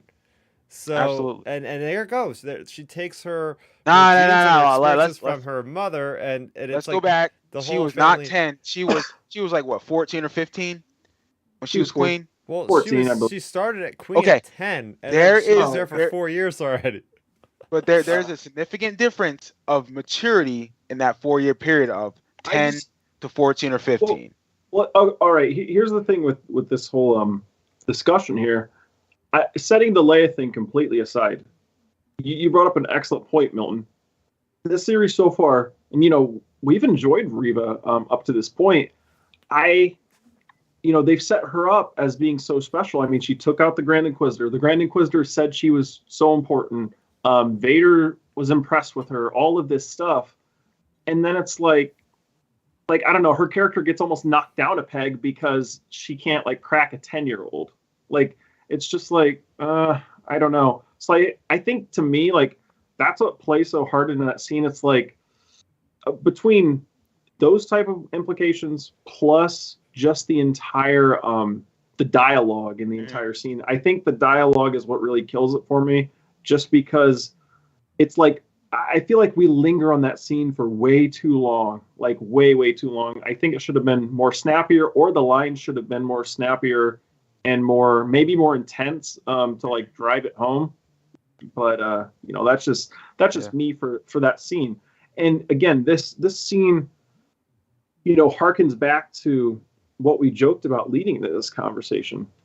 So, during the scene, you have like Obi-Wan in the background doing his thing. You got Tala, forming her distraction, all of these things. And it just leads to my other big, massive critique of the episode is, okay, we left Malpalooza, the last planet we were on, where Leia gets captured. We left there. And, to this point in the series, the Inquisitors have traveled together, like up to this point. And how do we go from the Inquisitors traveling together and Vader being, nearby as well? How do we go from that to Vader and the other Inquisitors are presumably like out to lunch or stuck in traffic or something? Because it makes absolutely zero sense. Because all of a sudden, they basically have this whole prison break in Fortress Inquisitorius, And then literally, like you said, Milton, Vader pops up out of nowhere. Like the blink of an eye, he pops up and he's choking Reva and he's like, "You failed me for the last time, third Well, sister, blah, blah, blah, blah, blah." Like, and it's like, where was this? Did they just step out of the, the lunchroom next And here's the thing, door? though. they Here's the explained thing. it. O'Shea Jackson's character, I forget what his name is. He says like it's the Mustafar system, Yeah, and yeah, Vader's in the system. He's just Uh-huh. not on the planet. And That's it's like, and Well, my yeah. thing is though, if here, thinking back on it, it's like if you captured this girl, knowing that it baited Obi-Wan out, Would Vader I go back would, to his house? right? I would assume that Revan would have said, "Hey, I used this girl to draw out Kenobi. Let's keep her around because we know he's going to try to come back and get her." Because I'm assuming, because again, she does know Obi-Wan got away, so I'm assuming her and Vader communicated and say, "Hey, Obi-Wan got away. We're keeping this girl. We know this is going to bring him back again." So Vader should be like, "All right, I'll wait until wherever he comes back. I got you. Like, I'm good." But somehow he goes to get something to eat. Yeah. See, that was my big issue with it. I was like, it was like, or is this just like purely budget? Like, oh, we can't have Vader and the other people, the other Inquisitors in here fighting because it'd be too much of a budget for this episode. And it's like, what is going on? It's like I didn't like the direction for that at all. And then I had an issue with the actual scene. Okay, so Vader coming in, choking Reva, like that's badass. Like it's like, man, this is the Vader, you know. And then one of the funniest parts, I laughed, like, this is where the whole the Disney niceness comes in, and like I don't like to be that person to say, oh, Disney, Star Wars, whatever, But this was definitely a Disney Star Wars moment, because I don't know about you guys, but if this exact scene wasn't made by Disney, I guarantee you, even though Reva says, there's a tracker, blah, blah, blah, Vader's not going to gently set her down. He's going to chuck her aside and keep on, storming out the room. Like, I could not buy him just gently setting her down like he did. Because I was like, really, Vader? Like, I feel like in any other character, he would have just literally, like, probably chucked him aside, and that, because he was so angry. And it was like, oh, man. Here's the thing, though. He was so angry because this is personal to him. Yeah. And he gently sets her down, and it's like, yeah. He's like, I underestimated you, third sister, and it's like, bro, this is Obi-Wan. Like this ain't no scrub Jedi. This is your guy. So I mean, a lot of this episode, again, it wasn't trash. Cause I liked a good chunk of it. There are just things about it where I'm just like, ugh. We could have reworked this, or it could have been done a little bit differently. However, I think I will. This episode is not rewatchable. I'm just keeping it real. I know what happened. I solved the whole thing. Okay. So in Jedi Fallen Order, Mustafar is literally, you could see Mustafar when you're in the game. Like you're on Fortress of Course, you like look in the sky. There's Mustafar like through the water. You can see it's that close. It's like closer than the moon is to our planet. That's how close Mustafar and Nurn are, or Nur, whatever. We see Vader show up at the end of Jedi Fallen Order. Like, oh yeah, Vader's not around. And you're like Cal Kestis, you're fighting the second sister, and then Vader comes up and kills her out of nowhere. So apparently, like Vader like flies down in that time you're fighting her and just like kills her. It's an awesome moment. The game's old. Hopefully that didn't spoil anybody at this point. It's been out there. So it's like almost the same thing happens again. But remember, Vader was in a bacta tag. They show him in a bacta tag with Obi-Wan. Mm-hmm. So he had to have been at Mustafar because that's where all his bacta tag stuff is. Okay. So that's what happened. Like he was there on Mustafar because he had to get healed, and then he had to come back. See, I buy that. We'll set that aside, Milton. Then where's the other Inquisitors at? Are they out to lunch? Like no. What happened with them? I'm like defending the whole episode. This is I just don't buy I feel like I'm in a courtroom or something right now. Like this is this. But they were like the last they showed them, they were like rounding up all the people. Like they probably had to stay behind and like gather these people and like interrogate every single person to find out where the Jedi are or what about. Because remember, they just found out a whole like resistance cell of like Jedi, so they probably were going around interrogating everybody. So by the time all this went down, they probably just had gotten back. Because the Inquisitors are the ones that interrogate people. They have the Force, like we've seen them using it on Leia. So that's why they had to probably stay. The regular stormtroopers don't do that. They had to get the Force sensitive people to siphon the information out of them. That's my headcanon. Man, like I said, it's That's a lot of hoops. That's a lot of hoops. I feel like. Um, I don't know. It just there's just a lot of things. And then okay, like not even to like pick on some of the story beats to like not to sound like too like cinematographer snob, but man, I do not like whoever's doing the cinematography on the show I was about clearly to say, in this episode does not know how to shoot a ship because yeah, when Roken's ship when the ship comes flying in, he has it whoever's the cinematographer has it flying in directly straight on at the camera, so the ship looks flat. It doesn't even look good at all, like because there's no like alternate angles, like it comes in at such a weird angle. Like that's a shot you've never seen in any of the 9 Star Wars movies put together. Like it literally the ship flies directly straight in at the camera, so it makes the ship look flat and just not good. Whoever the cinematographer is. it was weird. The shaky cam to me was kind of goofy too. But I mean, look. I know we're getting in negatives. Let me just spin it Yeah, to a positive. yeah, we can add into Yeah, some positives. yeah. I know we're being super negative right now, and not in this over the top way. Just being honest here.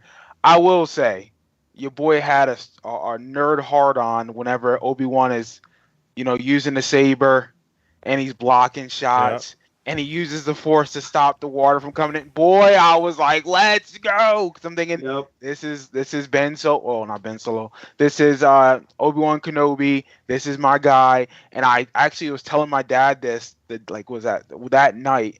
I said, Dad, you gotta watch this show. I said, because Ewan McGregor to me is Obi-Wan Kenobi. I'm like, I love Alec Guinness.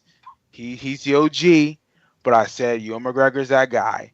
And my dad's like, "Oh, I'll watch it, trust me." And so then I'm telling him the story, and I'm dropping f bombs in between like every other sentence of what's happening. But I said, "Dad, he does this thing with the force to stop some water. It is fire." And he's like, Oh "Okay." yeah. He's like, "I'll watch it." But I love that whole scene whenever he was fighting the stormtroopers and the security droid. Like that was dope. And he did the Obi-Wan pose, which I think Oh I yeah. think Ben, you've done that in some of like your poses for like your lightsaber when you post on social media. Yep. He did the. I'm like, oh, that's my guy. Like he did it. Like he looks Oh yeah. good. Like I cannot wait until he starts getting more proficient with a saber. Oh, for sure. Like all the parts with Ewan. I mean, heck, even some of the little callbacks, the way he was swimming in the water, Yeah. like Yeah. it was like the Phantom Menace, like those the lightsaber fighting, different things like that. I did kind of like wish we kind of like trying to be like a greedy fan here, but I was like, oh man, I wish you could put on like the stormtrooper chest plate, like just to kind of like get a Yeah. Clone Wars vibe. I was like, That'd I have was been kind of so hoping for tight. that, but yeah, all the Obi-Wan stuff I think was great. Like that's the thing in this series. Like Ewan McGregor's acting has been on He's the point. Like best part of the he's show. oh for sure by a mile. He's been excellent. Um, I did get a laugh out of it. It's not even a critique. It's just like a movie magic thing. Like some of the scenes, like when he was fighting the stormtroopers and the security in the hall. Like it's funny because some of them are behind him and some are in front of him. And it's funny if you watch the camera angles when it shoots. It's like when he's facing forward, blocking the shots forward. There's no one shooting. You see no lasers No one coming shooting. behind him. Yeah. And then when he turns around, the other one stops. So it's just kind of Yeah. like it's just a little haha movie magic thing. That's not even a critique. It's just like you see that in every movie though. Right. I mean, and also too, I like the callback. I think it was a callback to the Force Unleashed 2 when they were in the dark room and he Oh, sliced up both those that was stormtroopers, which sick. is dope. Like Yep. I mean, I'm yeah, Star Wars boner heavy during that And scene because I was like, let's go. it's interesting too because I think a lot of the animation especially they never do like kill shots. They never do like kill strikes. But like Obi-Wan has no regard for any stormtrooper. He's shooting them off balconies. They're getting separated in half by laser gates, and here he is just like bisecting stormtroopers with his lightsaber. Like this, Right. I know. I the instant callback would be like, "Yeah, it's Jedi Fallen Order," but for some reason, I was like, this reminds me of Kyle Katarn and Jedi Knight 2 Jedi Outcast or something because you have this middle-aged Jedi coming back to the fight. He's in these Imperial hallways just killing stormtroopers. Like it reminds me so much of that old game. Just like the Yeah. single lightsaber combat. Just that was fun. And there's like this one moment where he like does this cool like spin trick And he Mhm. just slices a stormtrooper. That was freaking magic right there. Yeah. No, I thought, man, like I said, that was the best part of the episode is just the saber usage, and I think I was loving it so much because we've been missing it so much Hmm. this ever since Disney's taken over Star Wars. I mean, we all fell in love with the prequel saber duels and how they use it. How even the Clone Wars. The Yeah. Clone Wars, I think, even heightened saber like duels. I know that's animation, but it was cool seeing how they use a saber. But I felt like, man, I'm like, this is how it should be. And Ewan McGregor, man, you can definitely tell he's an actual swordsman. You can see that he's comfortable with that particular item in his hand, whether it was a wooden stick or that they have different types of sabers now that they use when they do the films, right? It's like a glow stick or Yep. something, Hmm. and and the lighting's different with the saber. You can definitely see it, but overall, I was pleased with that. I mean, and I'm sure we'll get into it, but I mean, my overall thoughts about this episode, guys, like it wasn't horrible, it wasn't completely trash. I had significant issues with it, but again, it did what it needed to do to be that stepping stone of an episode because we know 5 and 6 that has to deliver. And Yeah. honestly, I look forward to every episode. Like I legit watch this show every time I'm in the gym in the morning at 4:30, 5 o'clock. So I'm excited for this show. I'm excited for the next episode. I'm hopefully 5 will make up for how 4 was disappointing to most of us. I mean, I know Chris, you seem to like this episode more than Ben and I did.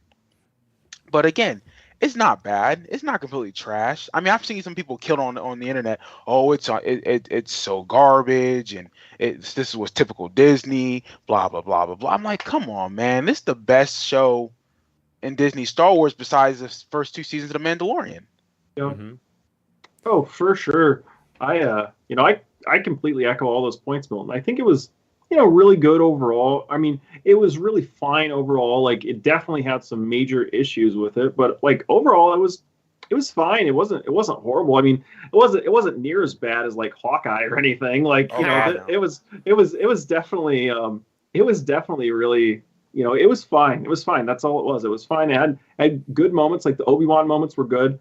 Um, I don't know about you guys, but all throughout the episode, I thought Tala was dead like 700 different Yeah. times throughout that. Yeah, But she made it through. So I thought she was going to be toast, and then yeah, it's gonna be interesting because if we think about it, if we want to like do like some mini predictions or like just guesses for next week, like I feel like it's gonna be interesting to see because we're gonna have especially the way it ended with Lola being basically a tracker now. Now they're heading presumably like toward Jabrim. So like, are we gonna have like the Inquisitors heading to Jabrim?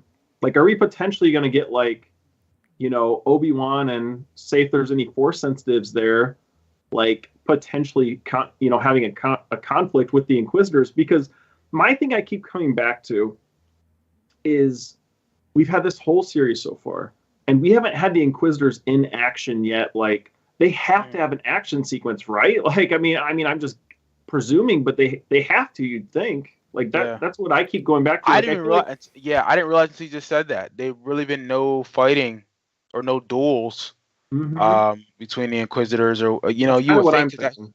Yeah, because the fifth brother, which is your boy, was it how do Yeah, you say his he's name? one of my favorite. Sun Han. Kang.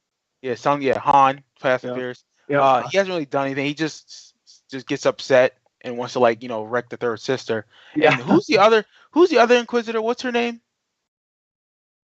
I think that's the seventh sister, isn't it? Yeah, she No, doesn't it's not really the do seventh anything. sister, fourth sister. Isn't it? Oh, She fourth doesn't do sister. nothing Okay. either. And here's my other thing. Where are the other Inquisitors at? They're out for Uh, probably Getting budgetary Jedi. reasons. Trying to go Mm, get Quinlan Voss. I don't know. Yep. Hey, I mean, Um, it'd be cool to see them. yeah, I want to spend a moment to shout out the chat because we've had an active chat as well. Want to go back to I guess to pronounce it CJ or CJ. How do you all feel about the Grand Inquisitor being killed so fast? That's getting resolved. We're gonna find out what happens to him by the Yeah, end I of don't. I the don't think he's season. dead. I think honestly, to me, I thought about this. I'm thinking he's just Vader knows what happened, and I think Vader is in on the sense of like, okay, I'm gonna keep you at a distance for now and let this play out with old girl first, and then bring you back. I think Vader knows like what the hell's going on with that. I have an interesting theory with Grand Inquisitor, and it goes into some of the comic books that Charles Soule wrote. And at one moment, Grand Inquisitor is found by Luke Skywalker. And Luke Skywalker, in between I Empire remember that Strikes one. Back and Return of the Jedi, goes to a High Republic temple to find a lightsaber to use because he had lost his, and he just says, "Screw it, I'm gonna stop trying to find it and get my own lightsaber." And he finds out there's one there, yellow lightsaber, which he still has currently. And there he finds like this weird manifestation of a Grand Inquisitor that was in torment by Darth Vader. Like Darth Vader did something to like basically leave behind the presence of Grand Inquisitor, because we know when Grand Inquisitor like jumped off the balcony in Rebels, he said some things are worse than death.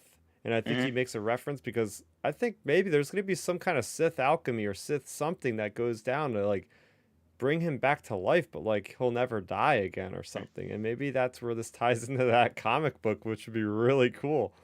Right. I Oh mean, yeah, I listen, mean, if they need someone to play him, I'll play Grand Inquisitor. Come on, let's get it. hey, there we go. Like I Yeah. I think with him, I feel like we're heading toward a point too, Chris, where it's going to be like, I don't know about you guys, but I could see him doing a whole thing where Reva's shocked. Like, I don't know, she walks into a room with, she's expecting to meet Vader, and, Yeah. the Grand Inquisitor standing right next to Vader going, I'm still alive, like, type deal. What happens if Grand Inquisitor ends up killing her? Like she walks in, like you said, Well, and he's there, and he I just can see kills that. her. Well, see, this is kind of my other, like, theory or idea, too. Like, what? Okay, I mean, from what it sounds like, obviously, everyone, we're going to be getting Vader and Kenobi fighting again. What is Reva going to be doing during that fight? Like, obviously, it's not going to be Vader and her. I mean, at least we don't think, anyways, versus Obi-Wan. So, like, what if we get, like, kind of say a throwback to, like, Revenge of the Sith, where it's like Vader versus Kenobi / Reva versus the Grand Inquisitor or Yeah. something, like Yeah. maybe something like that. Like, Maybe Mhm. maybe she flips and turns good or something. I don't know. Yeah. Yeah. But Yeah, yeah, we also- I think though, to answer that question, I think that's I mean we all know he's around somewhere. It's just we got to figure out how they're going to play it out. yep. Yep. We got Ben from Star Wars Timeline. Thanks for stopping by, buddy. I had done a podcast with him a couple weeks ago. You guys can check it out. He does great interviews with just all great topics of Star Wars. We talked about all the TV series that had come out since Disney bought Lucasfilm, which was quite an extensive list, and we all managed to do it in under 2 hours. So, but he is chiming in, saying Milton 100% agree. Star Wars fans always pull in either extreme. It wasn't mind blowing, but nowhere near bad. That's what the Right. Yeah. constant. Yeah. Again, because I mean, it's when I say it's not rewatchable, I mean I'll probably rewatch this episode eventually, especially when they all come out. But it's not rewatchable right now, where I'm like, man, I gotta go back and rewatch that episode. The first two I had to rewatch. This one I'm not excited to go back and rewatch it yet. So, Mhm. but it's not garbage. Like I heard Campia try to say like this episode was Worst pretty piece much of trash. Disney I'm like, content. Worst I'm piece like, of Disney bro, Plus what are you content. talking about? Have you not What? watched Miss Marvel yet, bro? Yeah. Like, Ooh. and I tried to get to that first episode yesterday, It's and I great. couldn't. I liked it couldn't. more than this episode. It was fantastic. I'm sorry, I couldn't watched even get it through the first 15 twice. minutes.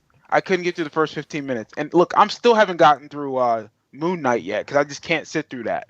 That's a rough show in my opinion, but Just saying, I'm sorry, Chris, I'm sorry, man, I'm sorry. Ah. Anyways, what kind of show would this be if we all agreed on everything, though? Really, right? Facts. yeah. We have a good comment. Well, every comment you guys send is always good, so I'm not trying to specify who's better in this chat by any means, but we have a comment that's interesting from Dark Nerdy Gonzo. He's saying Andrew Stanton is writing episodes 5 and 6. I'm hoping that's a saving grace we need for normally whatever project he is attached to is usually gold. As you guys were talking, I did some research. So this guy's been involved with like every major Pixar thing that makes you cry. So Mhm. this guy, Well, I mean, you got Toy Story Yeah. 4. That made me bawl like an idiot. You got freaking Finding Nemo, Wall-E, all these things, man. That- So Well, and- I have high expectations. well, like I said, like, listen, so I think Dark No Gonzo is right in the sense of the expectation thing for 5 and 6 in the sense of these two episodes are going to be super pivotal. I mean, because I know again there's rumor and innuendo that we might get a season 2 or there's talks of development. Okay, so I think how they set us up with the emotions, especially with we got to see Hayden's face eventually, Yeah. right? So I think those scenes with a young Anakin back in flashbacks and just hearing him talk about whatever they're dealing with, just seeing that brotherhood again is going to be emotional. Seeing that fight is going to be emotional. Seeing how they end this particular mini series is going to be emotional. So because they're going to want us to say, oh, this ties in perfect to A New Hope in the sense of now we have a better understanding of this relationship. So I think emotional for these last two episodes are going to have to be significant. Mm-hmm. Oh yeah, for sure. I'm thinking, now that you mentioned that, Chris, I didn't know the writers or the writer for the final two, but now that you mentioned that, since there's potential, like him writing emotionally and stuff, that really makes me think. Then, if we're getting a flashback, the flashback has to be this coming week. It has to be the Has fifth to be. episode because I don't think you can cram a flashback, a Vader fight, and whatever the Inquisitors are doing, and the like the wrap up all in the finale. So I feel like it has to be like the flashback, like it's now or never. It has to be in the fifth episode. I think. Like Gotta be. if not, then I don't know. Then there was no point in having Hayden back for the Yeah, series. Like, exactly. Exactly. And this is where I think, and I'm gonna harp on it. You got to make these last two episodes have to be long They have to be an because outreach. exactly because again even I'm gonna reference it. Stranger Things, their last episode in part one of season 4 was an hour and a half, and yep. that was up in episode 7, and that told such a great story and how spoilers and No, don't how tell me. a certain Well, a certain I'm gonna say a certain character winds up in the upside down. Okay, that's all I'm saying. Okay. Okay, but I but was at like, man, least Mel, you're dropping a spoiler quick. yeah, The my show's fault. not been out It long. just, but Chris, like that episode does a really good job of explaining the upside down and how everything got started for the most part, Mm. and the character's development. And it took 90 minutes, and it was well done. And it was that finale of part one. These last two episodes have to be an hour long or an hour and 15, just because you give us a 2 hour movie in two episodes, that'd be dope. At, I mean, at minimum, in my At opinion, at minimum. minimum, it has to be. It should be an hour at very minimum 50 minutes, 50 to 55 minutes at the very lowest. Just because it's like, you know, when you have longer episodes, as it gives you a chance to like extrapolate the story more. Like right now, for example, I'm rewatching Game of Thrones leading up to the House of the Dragon. Nice. I figured it up this past Monday. So from this past Monday, we are 76 days away, and there's 73 episodes of Game of Thrones. So it's basically one episode per day, or a couple episodes here and there. Just leading up to it. And literally, I'm 4 or 5 episodes in, and every episode is close to an hour, and the story is phenomenal. So it's like, just because it's longer episodes doesn't mean it's going to be bad. Like, I think that's where sometimes creators, like, say, for these shows or other shows, they get in their heads too much. Like, oh man, we have to keep copying, keep cutting down. Nah, Just because it's longer doesn't mean it's going to be a bad story facts. at all. Give me a 4 hour Snyder cut. Oh I'll yeah, take it all There day. you go. There you go. exactly. Well, here's the thing, right? If we're looking behind the curtain, right? Like, look at the creative writers on this.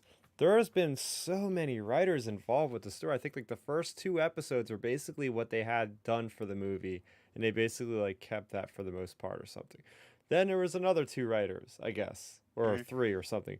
And now there's this other guy. So I think this guy that is doing the last 2 episodes is like the most recent hire that they got to like finish this whole thing off. So I would assume that they're gonna have to try to finish it pretty strong with this person. I don't You know. would think. I mean, you have to. I mean, like it's just like I can't really want to reference this guy, but it's kind of like who's the guy that got in trouble in Hollywood recently with all like the weird shit he was doing? The movie executive. Oh my God, you know what I'm talking about? Big fat Harvey Weinstein. Oh yeah. Yeah. So Harvey Weinstein said it's how you finish a film that makes people like remember it. Like you can have a great beginning. I remember Bad Batch. It's a great beginning of Bad Batch. At the end, we struggled with that show. Look Yeah. at Mandalorian. It was a great beginning from season 1, and at the end they brought us Luke Skywalker. In season 2, we're like, whoa. Yep. It's how you finish. Look at the Dark Knight. Yep. The Dark Knight movie. How that movie ended, we all were super hyped for the next one. So I Yeah. mean, they need to really give us an episode, season 5 or episode 5, where it's like, okay, yeah, it's a slow burn with season or episode 4, but finish episode 5 strong. So knowing that finale going into it is going to be like even more expectations, and then finish off episode 6 to where, you know what, I'm gonna go back and binge this show. Then I'm gonna watch Rogue One. Then I'm gonna watch A New Hope. It's like I'm gonna want to do this. That's how good it has to be. Well, put it this way. This is a question for both of you. We are literally 2/3 of the way through the series. We had very high expectations. I know, Milton, you're like, this is gonna make or break me as a fan of this Disney Plus content, live action for the most part.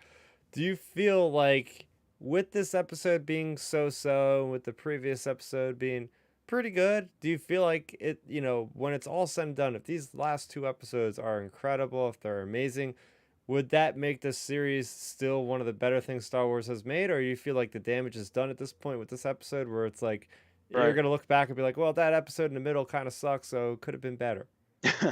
No. I mean, honest answer. If these next few episodes kill it as I'm expecting it to, then I'll be forgiving of it and say, you know what? Every show has that 1 or 2 episodes where I'm just like, eh.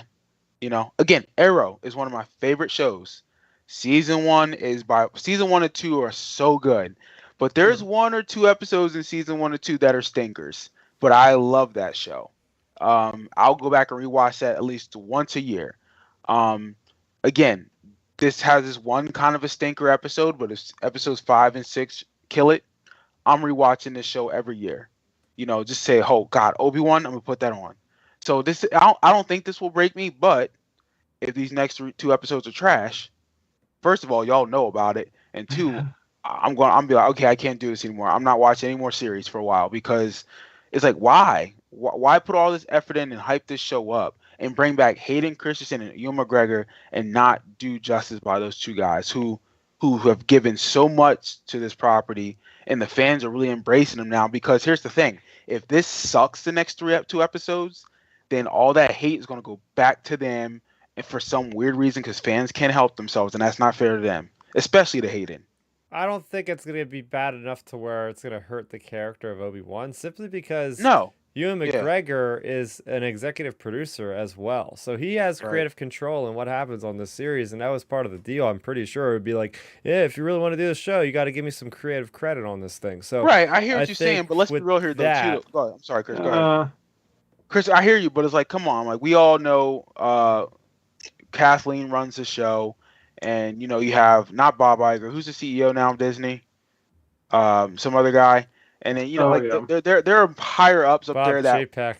yes, like, they have control about what was going to be in this show. Now, again, if it's you and I who are Kathleen or Deborah Chow, we're going to you and, hey, the character for these how many years you've been a part. What do you think we should do here? How should we utilize this? And I'm sure they have. Hell, I'm going to Dave Filoni. I'm going to Jon Favreau. Those guys love Star Wars too. But like I said, if this episode 5 and 6 are trash, the backlash is going to be bad. I'm telling you that right now. And I'm not talking about me, but the overall fan base is not Yeah. going to like it, and Oh, which is going to be unfortunate. oh yeah. I completely agree with you.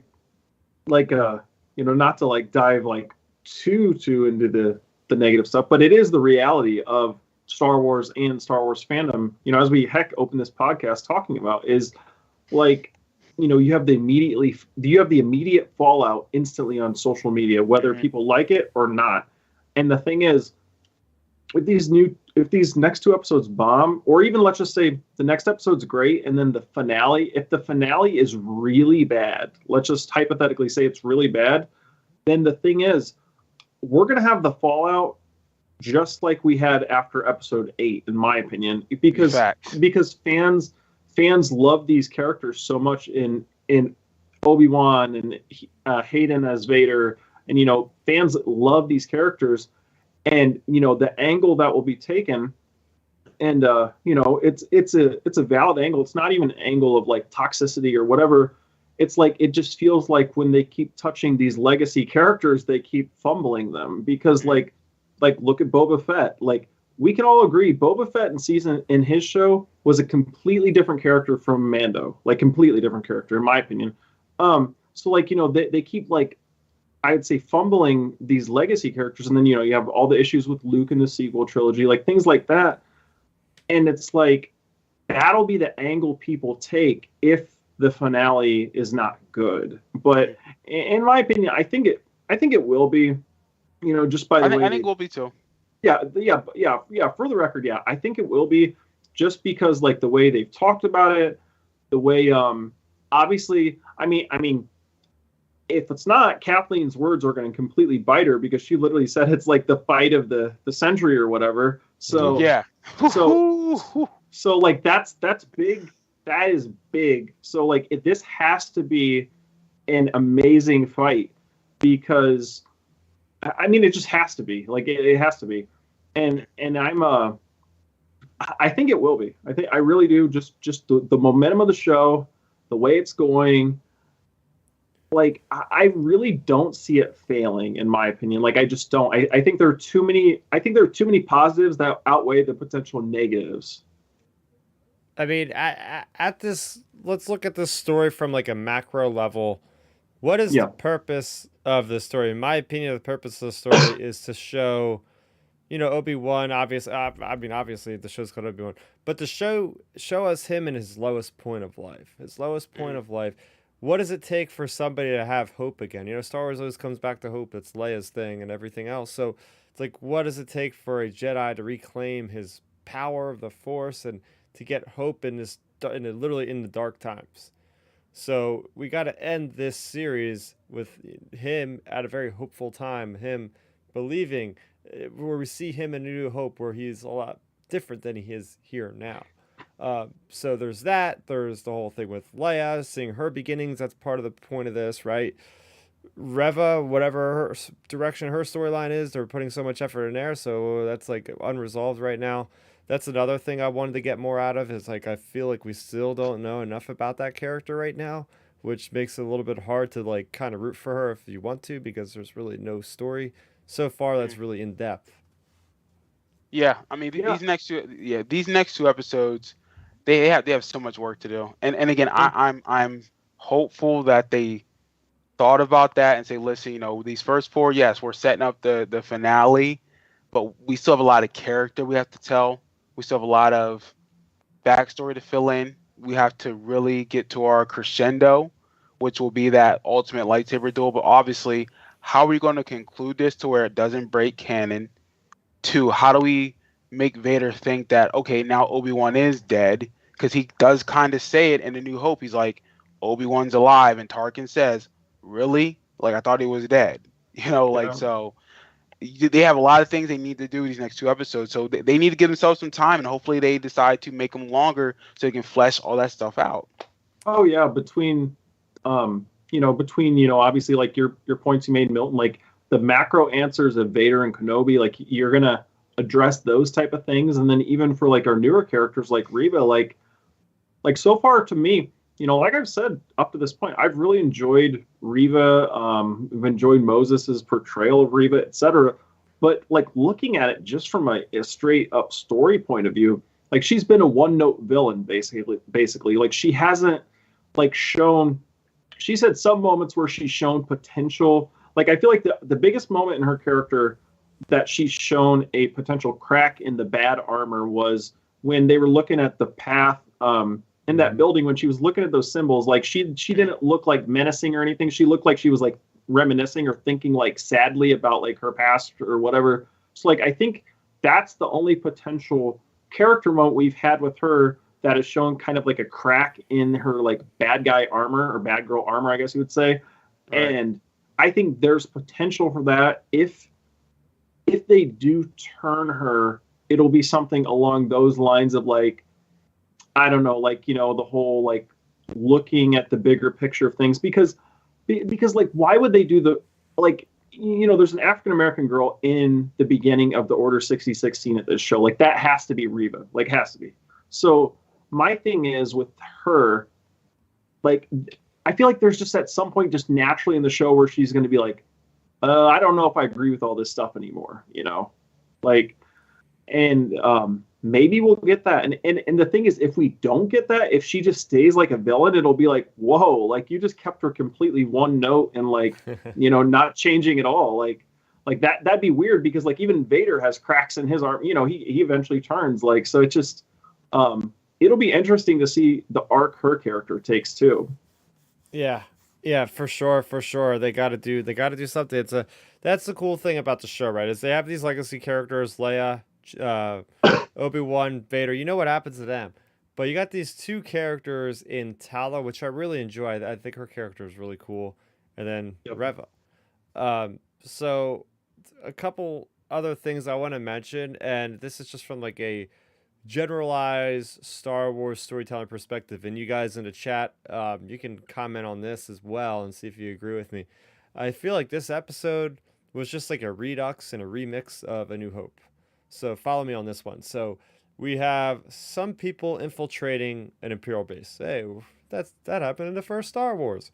You have Leia being interrogated by a Force user. Hey, that happened in A New Hope.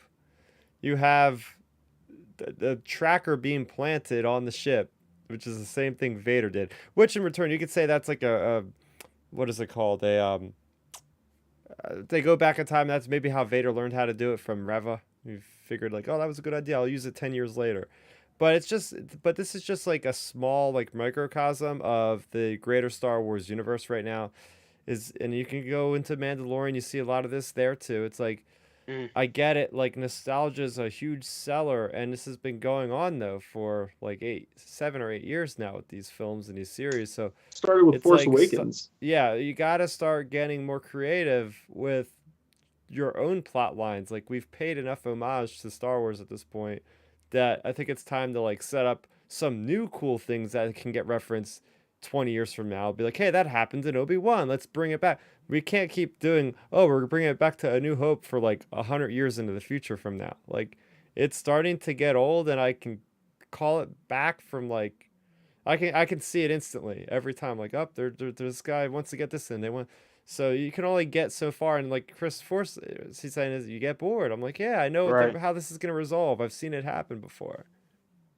Yeah, you're not wrong. I mean, it's not uncommon, Mm. and that's their formula. See, I slightly disagree with the notion that it's a bad thing, though. Just because if you execute it really well and like build up the characters and whatever drama it is around it, then it can work. Like, Mm. I feel like, The Force Awakens got so much heat for doing that just because it was the first re-entry back into Star Wars. It was like, whoa, hold on, you're just rehashing A New Hope. And like this, I feel like if this sequence wouldn't have had a lot of the issues, like for example, we have no issues with the way Vader and Leia's interrogation were going, or their conversation. We had no issues with the execution of the prison break in A New Hope because it was executed really well. Like this, I don't think was like we talked about to open this podcast. Like I don't think the execution of the episode was done very well at all, to say the least. So Right. I think having a formulaic approach can work because I mean, look, like I love Marvel as much as the next person. Don't get me wrong, I like DC more, but when you watch a lot of the Marvel movies, it's the Yeah. same. It's the Marvel formula. It's the same thing over and over and over again with just different characters, a new location, and it's pretty much the same setup.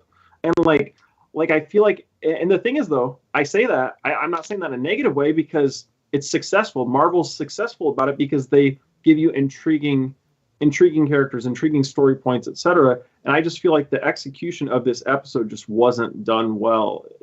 So I'm not saying obviously make every episode a nostalgia trip, but I don't think it's a bad thing to use these sort of tropes because it goes back to a successful time in Star Wars, which was obviously A New Hope. Milton, do you have any answer to this one? Because I know you were agreeing with me when I was speaking about it. Yeah, I mean, and look, Ben, you bring a good point about Marvel because I was thinking about that after my response because Marvel does do that. I think though, like I can see how people get turned off with that, especially with Star Wars, because there's not 20 movies compared Yeah. to Marvel. or there's what 20 or there's like 8 shows in Marvel right now compared to Disney's 4 or 5 or whatever it is, or I mean Yep. Star Wars 4 or 5. So it's like, and also too, Marvel, yes, Marvel has really stacked the deck over the last 10, 12 years in the sense of like being pop culture-y, but Star Wars is still king. I don't care what anyone tells me. Star Wars is that dude. Yep. Star Wars is LeBron and Michael Jordan of our generations. So to me, it's like those characters are just beloved. This property is more beloved. I mean, yeah, Iron Man's dope, but he ain't Luke Skywalker. He ain't Darth Vader. He ain't Palpatine. So to us, those characters mean a True. lot more. And I think this whole property, people get upset that it's not taken care of properly. I think that's why people get so upset with like how they use that formula. Again, if you want to use the same recipe, as long as you just make it consistently good, we wouldn't have a problem.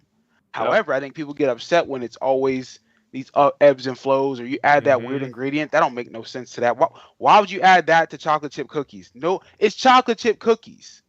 You know what I'm Yep. saying? Like you don't need to add extra sugar to chocolate chip cookies. So I think that's all it is. It's simple. Keep it simple. You know? Oh yeah. Oh yeah. It comes down to the execution. Like I feel like a lot of people just, or a lot not of people as in the fans, but the creatives overthink some of these things sometimes. Facts. Yeah. Versus Yeah. just like just making something good. Like Yeah. Star obviously Wars- obviously it's not easy to make something good in Hollywood, Absolutely. but you know what I'm saying. Yeah. Here's a good example. Star Wars is a Bentley, okay? A Bentley. You need to do nothing with a Bentley. It's a Bentley. You don't make it into a convertible. It's a Bentley, okay? Yep. So it's Star Wars. Like we all know what it is. Just make it consistent and we'll Mhm. eat it up. But I think the problem is it's so inconsistent and it makes no sense sometimes. We're just like, what? And there's that infighting and all that type of stuff. So yeah. Well, this was a very lengthy discussion for an episode that we had a lot to say about, that's for sure. Not as I much do as have the one good, more. but we did have a lot of. Go ahead, Ben. I do have one more quick fun thing for our audience, for anybody listening, and even for you guys. You guys might have not caught it. So in the part when they're dealing with all the tomb stuff, so if you have the subtitles on, the stormtroopers that are like patrolling, if you don't have the subtitles on, you can't really hear them say it. But the one stormtrooper says to the other stormtrooper, "This is creepy." And the other one responds, "Yeah, I want to get a transfer out of here." Like I noticed that on the subtitles. So my just a fun gosh. little thing to throw out there. Like if you're rewatching it, like throw the subtitles on, and it's like, oh, that's a funny little thing they threw in there. Right. Yeah, yeah, that was a shocker. That was probably my favorite moment of the episode. Yeah, It's like, oh but my gosh, I made a video on that. I was like, holy crap, I think that's Tara Sinube. And I was like, yeah, that's Yeah. him. yeah, So but Which yeah, which reminds just me, to throw that out I just want to throw a shout out. I mean, I hope people. I mean, I saw you got what, maybe 1,000 views on that thus far, Chris, something like that, yeah. on that video. Like, and I love how you do those little mini episodes or little mini, summaries of like a particular part of an episode. So if you haven't seen that, go check those out because Chris does a really good job at breaking down something particular about each episode. And like I said, he gets a lot of good traffic with those particular short, versions of what you do. Yeah, just be careful because I mean I can't help but like usually put spoilers in the title, so I would suggest if a current show is on and you can't watch it the day of, you might want to like take notifications off or something on every Right. Wednesday morning Let me because tell you right now, look, man, it's 2022. Everybody got a Twitter, everybody got the internet. I know people say spoilers, whatever. It is what it is. Everyone can see everything. I can be walking down the street and someone can just like it could be on a billboard or something. So like, look, man, if it comes out, it's fair game. So I Oh, know you don't want to spoil stuff for people. However, like it is what it is. I know that's a oh, weird rant that I go on, there's but just oh just go check out those clips because Chris, you do a really good job with those clips. appreciate it, man. yeah, Milton, you nailed it there. Like with spoilers and stuff. Like I feel like nowadays, like you just gotta be aware. Like we're at a point now. Basically, if you're not going to watch it the day of or whenever it comes out, either like stay off the internet or just don't be too intense like about people spoiling things. Yeah, Just because like it's there's a girl I know, for example, she's not into any of this online film stuff. She's just a fan of pop culture. I'm friends with, and she literally will just go and tweet the spoilers, like just unknowingly, with the Book of Boba, like she literally just went out and just tweeted about Luke and Grogu, boom, right away, like before, and she's like, oh my OMG, Luke and Grogu are back, blah blah blah blah blah blah blah blah, like, just went off, and I'm like, oh, there's a massive spoiler, but it's just because people just like that are in the general audience, they don't care. They're just talking Star That's what I'm Wars or saying. talking. It's exciting. Like, I mean, especially if it's something exciting like that. I mean, when Luke came back, spoiler, uh, like we was hyped. I remember calling my brother that night. I talked to my dad the next day, and Damn. he watched the show later, but like, I was just excited. I said, Dad, you got it. Luke is fire. And he's like, well, I'm gonna watch it later. I'm like, I know you don't care about spoilers, and if you did, I don't care because it's Luke. Yeah. But I'd had to have that moment with him because he got me into Star Wars. So Oh, like, it was just like, that was a moment I need to have with him. But wow. you just get excited about a property. You're just like, I got to talk about it. I got to talk about it. So yeah, like I talk to my dad about Star Wars every time I'm with him. Just I'm like, hey, did you watch this yet? Did you watch that yet? He's like, no, you told me to wait to watch it when it all comes out. I'm like, I know, but you got to listen to this. This is what happened. He actually asked me the other day about Finn and what's his name, Rose. He's like, did they do anything with Finn and Rose in their character? I'm like, no, unfortunately they didn't. And he's like, oh, that sucks, because he actually liked that. Wait, did he not see the Rise of Skywalker? He partly did. He needs to finish it. My parents just moved into a That's new great. house, so he ain't got time to be watching TV. But like, he wants to finish it. He just asked me, he's like paused on the Luke Skywalker thing. He's like, did they do anything with Finn and Rose? And I was like, not really. And he's like, oh, okay. Like, that was it. Oh That's man, great. poor Rose, poor Rose. Yeah. Well, I think it's time to give our scores and our just final quick Yep. analysis of the episode. I started this off and I'll finish it off here. So I'm gonna just go through my list of positives, negatives. So I will say, the cool opening shot of Obi-Wan and Abacta kind of like juxtaposed to Vader and his Bacta, or like sensing each other through the Force. It would appear as pretty cool. I love the idea of the Inquisitors having Jedi on display. It's very morbid curiosity and just how like evil these once Jedi have become, like how much torture they've become. I love the action, seeing like Milton was saying in the beginning about how this is a good way to like showcase like he's not perfect, but towards the end of this, he is blocking a lot of blaster bolts and doing some pretty cool like flourishing spins there. I will say cons is, shorter episode. I feel like they could have established a little bit more backstories for certain characters if they had more time. Obi-Wan did get better like too quickly as far as like the burns and stuff. Like again, we have no knowledge of time, so that might be kind of a null statement. Where was everybody? Again, there was like not that many troopers walking around, especially with a high profile target. Uh, Right. let's see. It was hard to believe like everybody on the station was that dumb. Still not much about Reva, and the reuse of so many tropes in Star Wars where I kind of knew what was gonna happen. So I would say my score overall was a 6 out of 10. I think that's fair. I'll go next. Again, overall, this episode wasn't the worst episode on the planet by far. I mean, I've seen worse TV or worse streaming shows.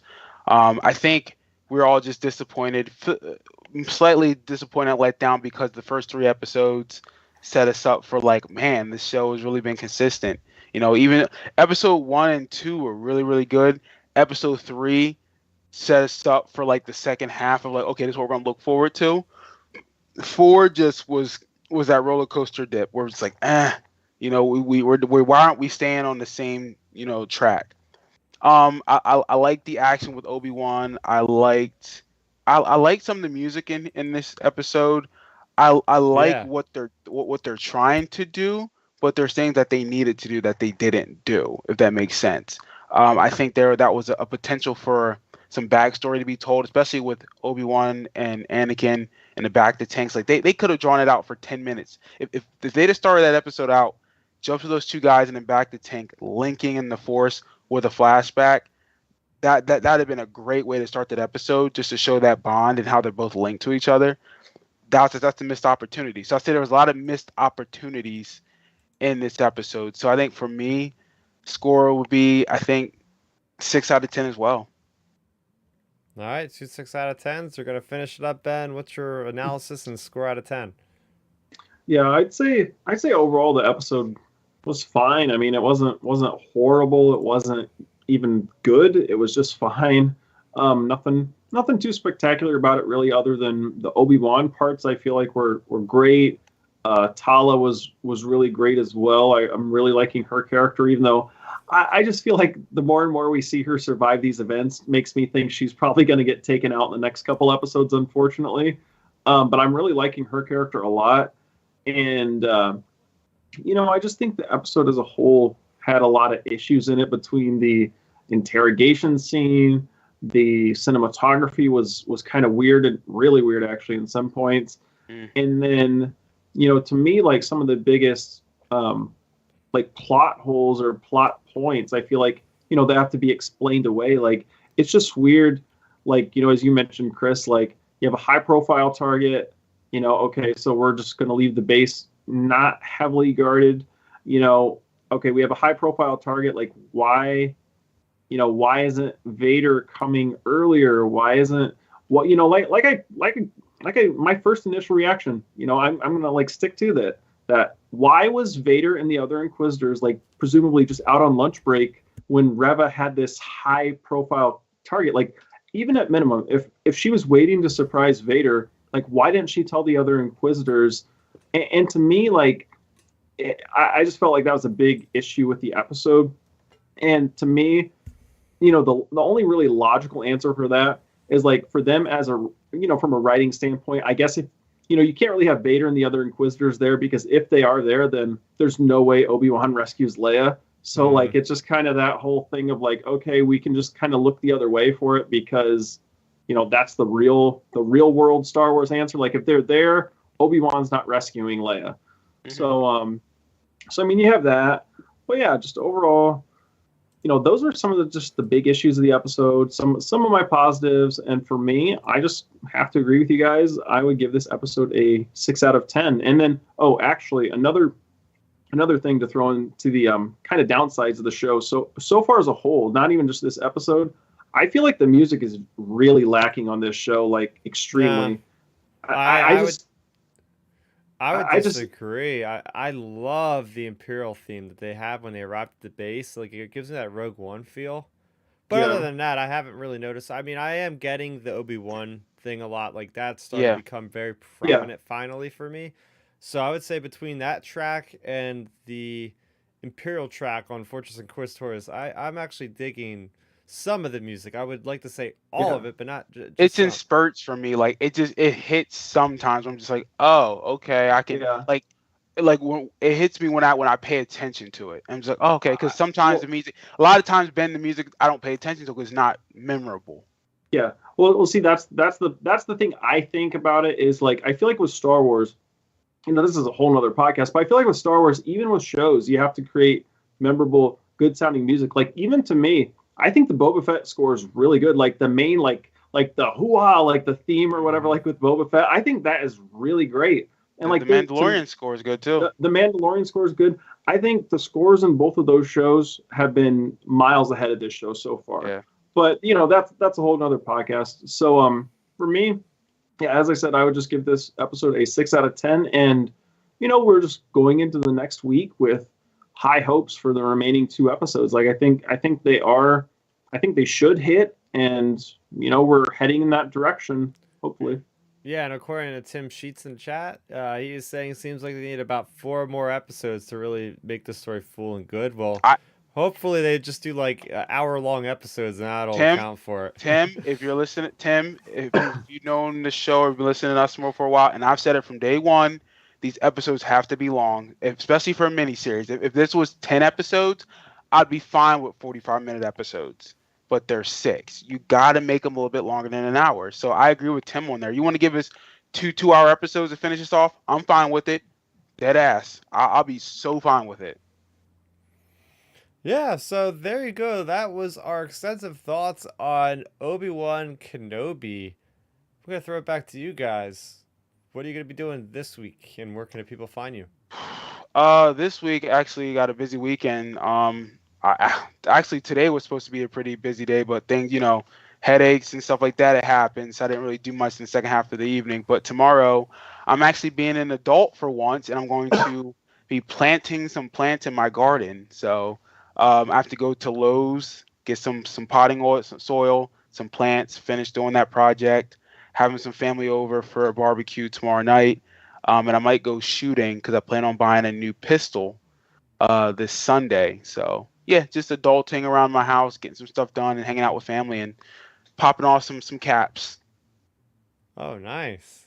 Yeah, That's because good. your boy, yeah, your boy just got his concealed carry permit. So let's go. Nice. Nice. Ben? But yeah, for me, I don't really have much planned. Nothing too crazy really. Just working out, continuing to diet. Hey, I'm down about 9 pounds now. I'm down to 229, so we're rocking Nice. the diet pretty well. So I'm just continuing to stick to that, and just continuing to work on losing a lot more weight and getting in really good shape. But yeah, between that and then just continuing my Game of Thrones rewatch, gonna watch a few episodes of that this weekend. Probably gonna start Stranger Things. Since I haven't done that yet either. But yeah, nothing too crazy. Really, just getting ready for a vacation here in a couple weeks to the beach, which should be a lot of fun, and Wait, which probably beach? talking Virginia Beach. Oh, Oh, nice. okay. Yep, we're heading there in a couple weeks, and then um, between that and just probably talking with you guys about Star Wars, and then talking with people on Twitter and everywhere else about Star Wars as well, because that's pretty much just a daily thing. And speaking of that, you can find me at Real Ben Maynard on Instagram and Twitter, talking Star Wars and fitness pretty much. Follow me on Instagram to follow me. Basically following this diet process and exercise process to get in shape. You can find me there. And how about you, Yeah. Milton? Oh yeah, Instagram. You can find me at Milton Weber 7. That's where I post a lot of my like fitness workouts. I usually work out every day in the morning. I post like a video a couple times throughout the week. So Milton, the number 7 Weber, or Twitter at Milton Weber 7, where I usually just retweet a lot of funny stuff and talk Star Wars or just make fun of politics because it's trash.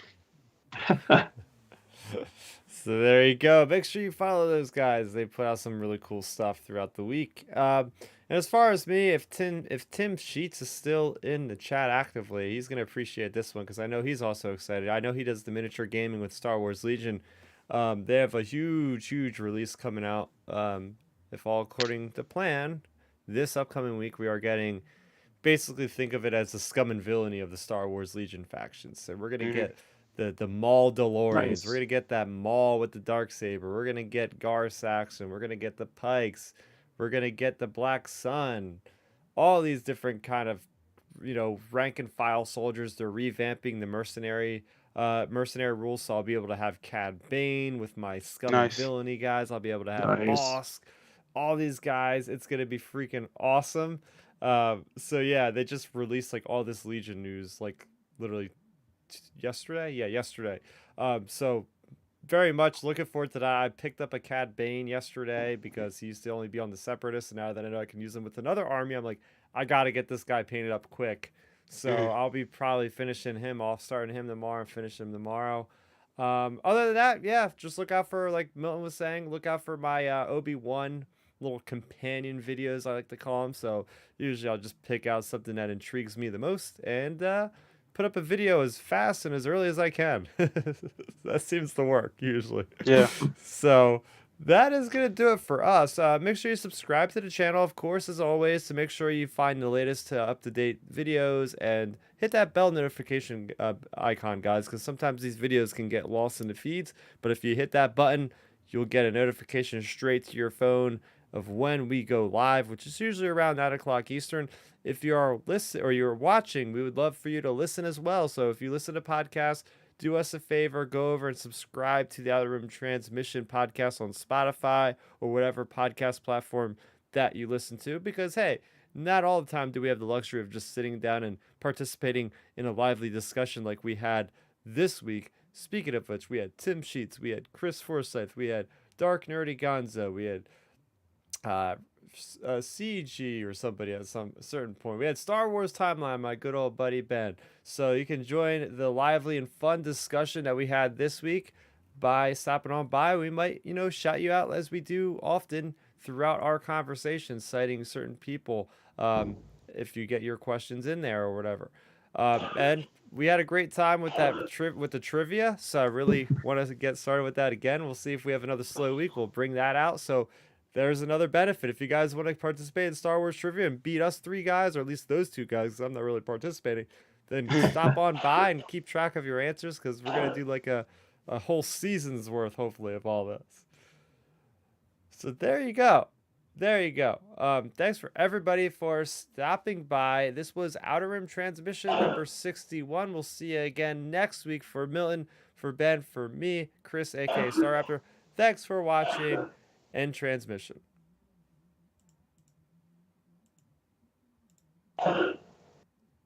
That was